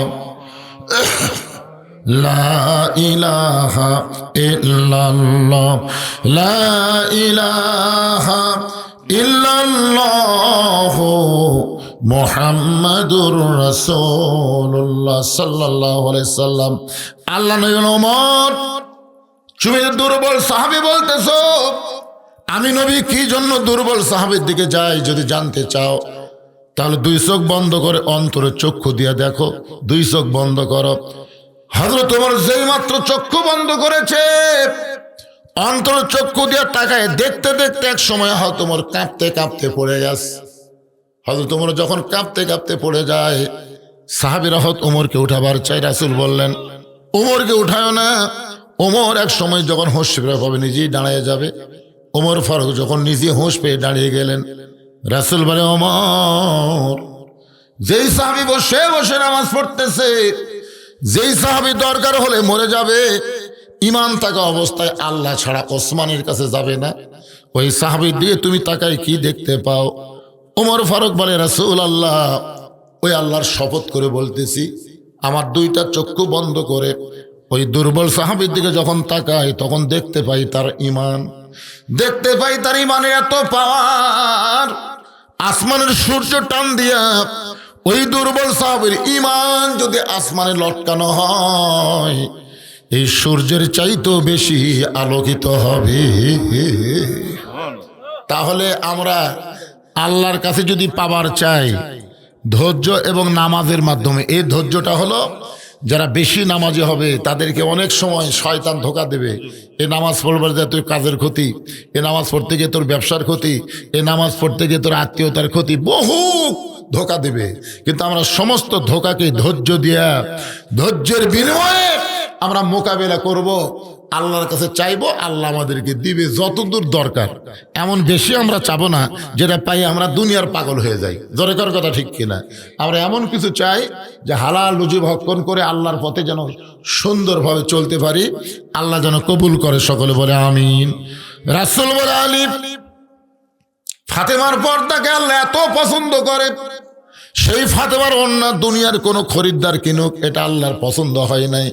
এই জন্য আল্লাহ একজন ফেরেশতাকে খরিদ্দার বানায়া 6টা দিরহাম দিয়ে ফাতেমার ওন্না কিনে আল্লাহ ওন্নাটা জান্নাতের মধ্যে যত্ন করে রাইখা দিয়েছে। ওই ফেরেশতা ওন্না যখন জান্নাতের মধ্যে রাইখা আল্লাহর কাছে দাঁড়ায়, আল্লাহ বলে, ফেরেশতা, যে 6টা দিরহাম আলীকে দিলে সেই 6টা দিরহাম ফেরত নিয়ে আসো। ফেরেশতা বলে, আল্লাহ, এটা কেমন কথা? ওন্না বিক্রি করার টাকা দিয়ে খাবার কিনবে হাসান হোসেনের জন্যে, আর সেই টাকা আপনি ফেরত আনতে কেমনে বলেন? আল্লাহ বলেন, লিয়াবলুয়াকুম আইয়ুকুম আহসানু আমালা। ফেরেশতারা রে, আমি আল্লাহ আজকে আলীর সুন্দর আমলের পরীক্ষা করব। আলী তার সন্তানকে বেশি ভালোবাসে না আল্লাহর কোরআনকে বেশি ভালোবাসে, এ পরীক্ষা আমি আল্লাহ করব। নবী বলেন, আলী রে, ওই ফেরেশতাকে আল্লাহ ফকির বানায় তোমার কাছে পাঠায়, তুমি যখন হাসান হোসেন জন্য খাবার নিচ্ছিলে, এমন সময় ফকির যখন তোমার কাছে সাহায্য চায়, প্রথম তুমি একটু মনে কষ্ট পাইছিলে, কিন্তু আল্লাহর কোরআন আম্মা সাইলা ফালা তানহারকে বিশ্বাস করে ফকিরকে যখন একটা দিরহাম ভিক্ষা দিবার চাও, এমন সময় কোরআন তোমাকে বলতেছে মা তুনফিকু মিন শাইইন ফি সাবিলিল্লাহি ওয়াফা ইলাইকুম ওয়া আনতুম লা তুজলামুন। তুমি আল্লাহর কোরআনকে বিশ্বাস করে ফকিরকে 6টা দিরহাম দিলে 60টা দিরহাম পাওয়ার আশায়, ধরে কোন সুবহানাল্লাহ। জাকারিয়া তার ভাই মেরাজুলের জন্য 500 টাকা দান করছে, আল্লাহ কবুল করেন। আর একজন 20 টাকা দান করছে, আল্লাহ কবুল করেন। কে ঘরের মধ্যে দিছে 32,600 টাকা দিয়েছে অতিথিরা, লগতি দিছে। অতিথি কার ধরার দরকার নেই, মাশাআল্লাহ। এই গ্রামের মন্টু 500 টাকা দান করছে, আল্লাহ মন্টুর দানকে আল্লাহ আপনি কবুল করেন। আর গ্রামের লোকেদের কাছ থেকে তো আপনার আগে কিছু আদায় করছেনই, না করে কে মাহফিল করতেছেন, বাড়ি বাড়ি আদায় করেননি। এদের ডিম দিয়ে তবারক করতেছেন, কুটি পেলেন, সবই প্রধান অতিথি। 1 লাখ টাকাও দিবি, আবার এগুলোও দিছে। মাশাআল্লাহ। আমি যে এবার আইছিলাম সেবার ছিল তো, আমার এই সাইডে বসেছিল না, এবার আসেনি। 2 দিন আগে ওনার শালিকা দুনিয়ার থেকে চলে গেছে, একটা পরিবারের মধ্যে একটা শোক চলতেছে, এই জন্য আসতে পারে না। আমরা প্রাণ খুলে তার বাপ মার জন্য দোয়া করবো, তো শালিকার জন্য দোয়া করবো, সবার জন্য দোয়া হবে ইনশাল্লাহ। আল্লাহ রাসূল বলে আলী, ওই ফেরেশতা ফকিরের সাথে তোমার কাছ থেকে 6টা দিরহাম যখন নিয়ে যায় আল্লাহরে দেয়, আল্লাহ তাকায় থেকে ফেরেশতা মানব স্রোতে চোখ দিয়ে দর দর করে পানি পড়তেছে। আল্লাহ বলে ফেরেশতা কান্দিস না, আলীকে আমি কোরআন দিয়ে বলেছি 60টা দিরহাম ফেরত দেব। ফাতেমা যে উটের পিঠে চড়ে জান্নাতে যাবে, সে উটটা আলীর কাছে 100 দিরহাম বাগিতে বিক্রি কর। নবী বলেন আলী রে, ওই ফেরেশতা উটওয়ালা হয়ে তোমার কাছ থেকে 100 দিরহাম বাকিতে উটটা বিক্রি করলো, আবার ওই ফেরেশতাকে খরিদ্দার বানায় আল্লাহ 160 দিরহাম দিয়ে তোমার কাছ থেকে উটটা কিনে নিল।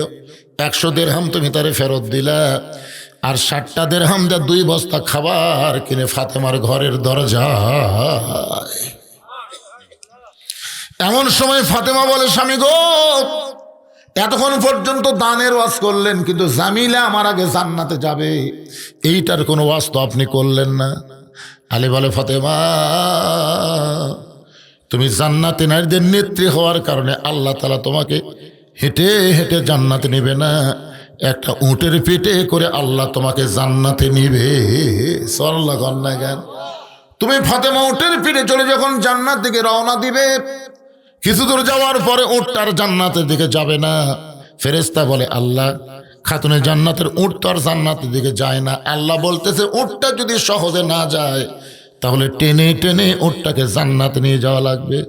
ফেরেশতারা বলে আল্লাহ, উটটার টানার মতন তো কিছুই নাই, কি ধরে উটটাকে টেনে টেনে জান্নাতে নিয়ে যাবে? আল্লাহ বলে ফেরেশতারে শোনো, ওই ফাতেমার ওন্না কিনে আমি জান্নাতের মধ্যে যত্ন করে রাইখা দিয়েছি, ওই ওন্নাটার একটা মাথা উটের গলায় পিষে দাও। ওই ফাতেমার ওন্নাটা উটের গলায় বেঁধে দেওয়ার পরে ওন্নার একটা অংশ নিচের দিকে ঝুলতে থাকবে। এখন ফেরেশতা বলে আল্লাহ, এই ওন্নাটা রশির মতন টেনে টেনে কে উটটা নিয়ে যাবে? আল্লাহ তখন ডাক দিবেন, জামিলা রে, কাঠুর রোগ জামিলা, তোমার স্বামী সব সময় দোয়া করত, আল্লাহ আমার যেই গরিব কাঠুরের বউ জামিলা নবীর মেয়ে ফাতেমার জন্য দরজা খোলে না স্বামীর হুকুম ছাড়া, আমি স্বামী জামিলাকে দুনিয়াতে কিছুই দিবার পারিনি।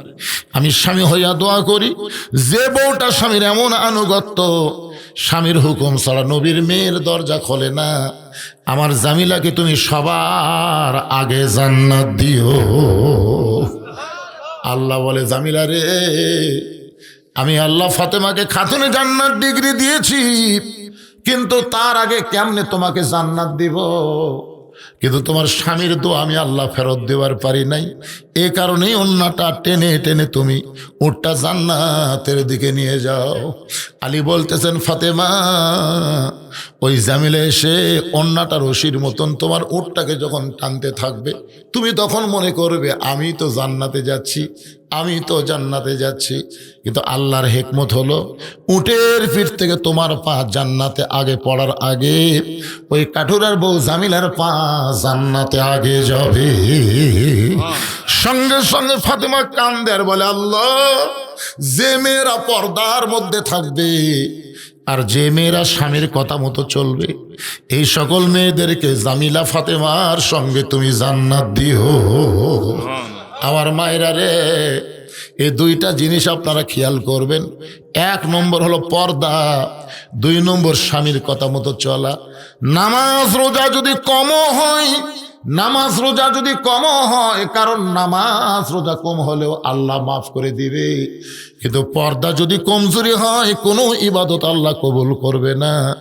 আর স্বামীরে খুশি না করলে তুমি জান্নাতের দরজা খুলতে পারবা না। আপনারা বলেন তো, মেয়েদের ওয়াজ হয়েছে? মাশাআল্লাহ, আমার মায়েরা আর হইচই করবি। আরা শোনেন, আজকে যে ওয়াজ শুনলেন, মা পর্দার মধ্যে থাকবেন, স্বামীর কথা মতো চলবেন, 5 ওয়াক্ত নামাজ পড়বেন, রমজান মাসে রোজা করবেন, কি লাগে? রাসূল বলেছেন 8টা জান্নাতের দরজা খুলে দেওয়া হবে, যে কোনো দরজা দিয়ে তারা ফাতেমা জামিলার সঙ্গে জান্নাতে চলে যাবে। ধরে গান সুবহানাল্লাহ। অসুস্থ মানুষ, তারপরে দীর্ঘ সময় আপনাদের সামনে কথা বললাম, আমার গলাটা আসলেই দোয়া করবেন সবাই। প্রতিদিন 2টা-3টা করে ওয়াজ কি করবেন আমি তো আর জানি না, আমার জীবনে তো এরকম হয়ও না, বুঝলেন না। হঠাৎ এবার হয়ে গেছে 2-3 দিন আগে। এই যে এবার শীত কামড়াকামড়ি শীত, বুঝলেন। আমার মাহফিল আবার পড়ছে দিনে 10 মাইল দিনাজপুর, রাতে পার্বতীপুর। ওরে বাবারে, ওইদিকে শীত মনে হয় আয়সাকে ভিতর ঢুকে যায়, বুঝছেন। তো বয়স হয়ে গেছে, ডায়াবেটিসও আছে, এই শীতটা গলার মধ্যে ঢুকে কণ্ঠটা একটু ডাবে গেছে। আল্লাহ ইচ্ছা করলে যে কোনো মুহূর্তে কণ্ঠ ফেরত দেওয়ার পারে কি পারে না? জোরে করেন। অন্য কোনো বক্তা হলে এসে বলতে, ভাই আমি পারলাম না, অল্প কিছু করে চলে যেত। কিন্তু আপনারা তো আমাকে চিনেন, জানেন, আমার জন্য প্রাণ করে দোয়া করবেন। এখানে একজন বললো, হুজুর আপনি এখানে আইছেন সাইকেল নিয়ে, আপনার মনে আছে? আরে আমি যে কি অবস্থায় ওয়াজ করছি ভাই, আপনাকে এলাকাত এত মাহফিল করছি এক সময়, তা আপনারা আমাকে কি দিছেন ওটা আমি দেখিও নি। কিন্তু 2007 সালে যখন আমার সাহাবী অ্যাক্সিডেন্ট করে মারা গেল, আমিও ছিলাম সে গাড়ির মধ্যে। চিন্তা করলাম আমি যদি এখন মরে যেতাম তাহলে আমার বদরুশিদের কথা কে বলতো, কারণ তখন ফেসবুক ছিল না, ইউটিউব ছিল না, ওয়াজ যেখানে সেখানেই শেষ। তখন আমি চিন্তা করলাম যে আমি মরে গেলে আমার নাম যেন দুনিয়াতে মানুষ স্মরণ করে ভালো কিছুর মাধ্যমে। এই জন্যে আপনাদের দোয়ায় এখন গেলে আপনারা দেখবেন 235 শতক জায়গার ওপর এই মসজিদ, মাদ্রাসা, এতিমখানা নির্মাণ করেছে। আল্লামা সাইদি হুজুরের নামে কমপ্লেক্স তৈরি করছি। এইগুলো করার পিছনে যে টাকা পয়সা, আমি পৃথিবীর কারো কাছ থেকে এখন পর্যন্ত 1টা টাকাও দান সদকা লেই না। সমস্ত টাকা হলো আপনার ওয়াজের পরে যে টাকা দেন, এই টাকা নিয়ে 10 ভাগ করে 9 ভাগ আল্লাহ রসুলকে দিই, আর 1টা ভাগ আমার পরিবারের জন্য খরচ করি। কারণ আমার কোনো বেটা লেটা কিছুই নেই, আমার 3 মেয়ে। অনেকে বলে যা করবি কামাই সব খাবি জামাই, কিন্তু এখন আমার ওখানে দাওয়াত দিবের যা তারাই বলে যা করবি কামাই সব খাবি মসজিদ, মাদ্রাসায়, এতিমখানায়। আল্লাহ তাআলা শারীরিক সুস্থ না দিলে আমার এতিমখানা কেমনে চলবে ভাই? এই জন্য সবাই একটু প্রাণ খুলে দোয়া করবেন। দোয়ার দরকার আছে না নাই? সবাই আপনাদের জন্য আমি দোয়া করি, আপনারা আমার জন্য দোয়া করবেন। সকলে ইস্তেগফার পড়ে আস্তাগফিরুল্লাহ রব্বি মিন কুল্লি জামবি ওয়া তুবু ইলাই, আস্তাগফিরুল্লাহ রব্বি মিন কুল্লি জামবি ওয়া তুবু ইলাই, লা হাওলা ওয়ালা কুওয়াতা ইল্লা বিল্লাহিল আলিয়্যিল আযীম। আল্লাহুম্মা সাল্লি আলা মুহাম্মাদ, আল্লাহুম্মা বারিক আলা মুহাম্মাদ। আপনি কিছু বলবেন? দোয়া করে দেব। আল্লাহুম্মা আমিন। আল্লাহুম্মা আনতাস সালাম ওয়া মিনকাস সালাম, তাবারাকতা ইয়া যাল জালালি ওয়াল ইকরাম। আল্লাহ, কঠিন শীতের ভিতরে তোমার পাগল বান্দা বান্দিরা আরামের বাড়ি, ঘুম বাদ দেয়া, ল্যাপতোষকের মহব্বত কলিজা থেকে বের করে সামান্য খেরের উপর বসে ঘন্টার পর ঘন্টা আলোচনা শুনে তোমার রহমতের দরজায় ফকির হয়ে দোকানে হাত তুলেছে। আল্লাহ, মেহেরবানি করে আজকের মাহফিল আমাদের সকলের হেদায়েতের জন্যে, নাজাতের জন্যে, জান্নাতের জন্যে আল্লাহ তুমি কবুল করো। এই মাহফিলের শুরু থেকে শেষ পর্যন্ত যত আলোচনা হয়েছে আল্লাহ, এর মধ্যে যদি কোনো ত্রুটি হয়, ভুল হয়, মাফ করে দাও। যা হাদিয়া মঞ্জুর করো সোনার মদিনায় নবী পাকের রওজা মোবারক আল্লাহ তুমি কবুল করে নাও। তামাম আম্বিয়াই কেরাম, আসহাবে কেরাম, তাবিনী কেরাম, তাবা তাবিনী কেরাম, তাম পৃথিবীর মাটির নিচে যত মুমিন মুমিনা শুয়ে আছে আল্লাহ সকল আর ওয়াফরে হাদিয়া কবুল করো আল্লাহ। আমরা যারা হাত তুলেছি আল্লাহ, আমাদের জনম দুঃখনী মা যাদের কবরে চলে গেছে আল্লাহ, মেহেরবানি করে মায়ের কবরটাকে জান্নাতের টুকরা বানাও আল্লাহ। দরদের বাবা যাদের কবরে চলে গেছে আল্লাহ, মেহেরবানি করে বাবার কবরকে জান্নাতের টুকরা বানাও। এই বড় পুকুরিয়া গোরস্থানে যত মুর্দে শুয়ে আছে আল্লাহ, সকলার কবরকে জান্নাতের টুকরা বানিয়ে দাও। আজকের মাহফিলের সম্মানিত সভাপতিকে আল্লাহ তুমি কবুল করো আল্লাহ। সভাপতি সাহেবের বাপ মার কবরকে জান্নাতের টুকরা বানাও।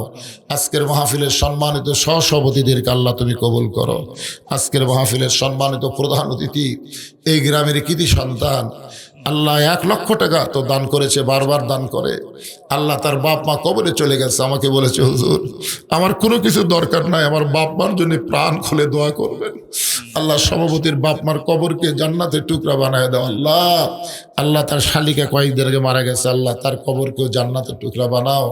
আয় আল্লাহ তাআলা আজকের মাহফিলের বিশেষ অতিথিবৃন্দুদের আল্লাহ কবুল করো, আলেম ওলামাদের আল্লাহ কবুল করো, হাদিস সাহেবদেরকে আল্লাহ কবুল করো, মুরব্বীদের আল্লাহ তুমি কবুল করো, যুবকদেরকে আল্লাহ তুমি কবুল করো। কচি কাঁচা বাচ্চারা হাত তুলে আমিন আমিন করতেছে আল্লাহ, তাদেরকে মাফ করো, কবুল করে নাও। সম্মানিত মা বোনদেরকে আল্লাহ, আমার মা বোনদের আবেদা সালেহা পর্দানসী কবুল করো আল্লাহ। আমি অসুস্থ, আমার মতো অসুস্থ অবস্থায় যারা হাত তুলেছে আল্লাহ, সবাইকে সুস্থতার নিয়ামত দান করে দাও আল্লাহ। এই বড় পুকুরিয়া গ্রামের উপরে রহমত বরকতের দরজা খুলে দাও আল্লাহ।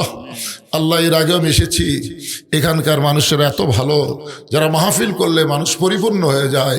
আশেপাশের মানুষগুলো গ্রামটাকে অত্যন্ত ভালোবাসে আল্লাহ।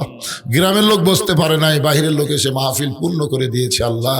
তাই গ্রামের জন্য, গ্রামের আশেপাশে যত গ্রাম থেকে তোমার বান্দার এসেছে সমস্ত গ্রামের উপরে রহমত বরকতের দরজা খুলে দাও আল্লাহ। যে কোরআনকে আমরা শুনতে এত ভালোবাসি, সেই কোরআন বাস্তব জীবনে বাংলাদেশে দেখতে পাই, কোরআন অনুযায়ী যেন চলতে পারি, এমন একটা অবস্থা আমাদেরকে দান করে দাও আল্লাহ। সকলকে মাফ করে কত মানুষের জানাজার নামাজ আমরা পড়েছি, এই 2 হাত দিয়ে কত কবরে আমরা মাটি দিয়েছি। একদিন আমরা মরে যাব, যেদিন আমাদের মৃত্যু হবে, দিনটা যেন জুমার দিন হয়, মাসটা যেন রমজান মাস হয়। ইমানের সাথে ইজ্জতের সাথে এই দুনিয়া থেকে বিদায় নেওয়ার সময় আমাদের জবানে জারি করে দিও লা ইলাহা ইল্লাল্লাহু মুহাম্মাদুর রাসূলুল্লাহ সাল্লাল্লাহু আলাইহি ওয়াসাল্লাম।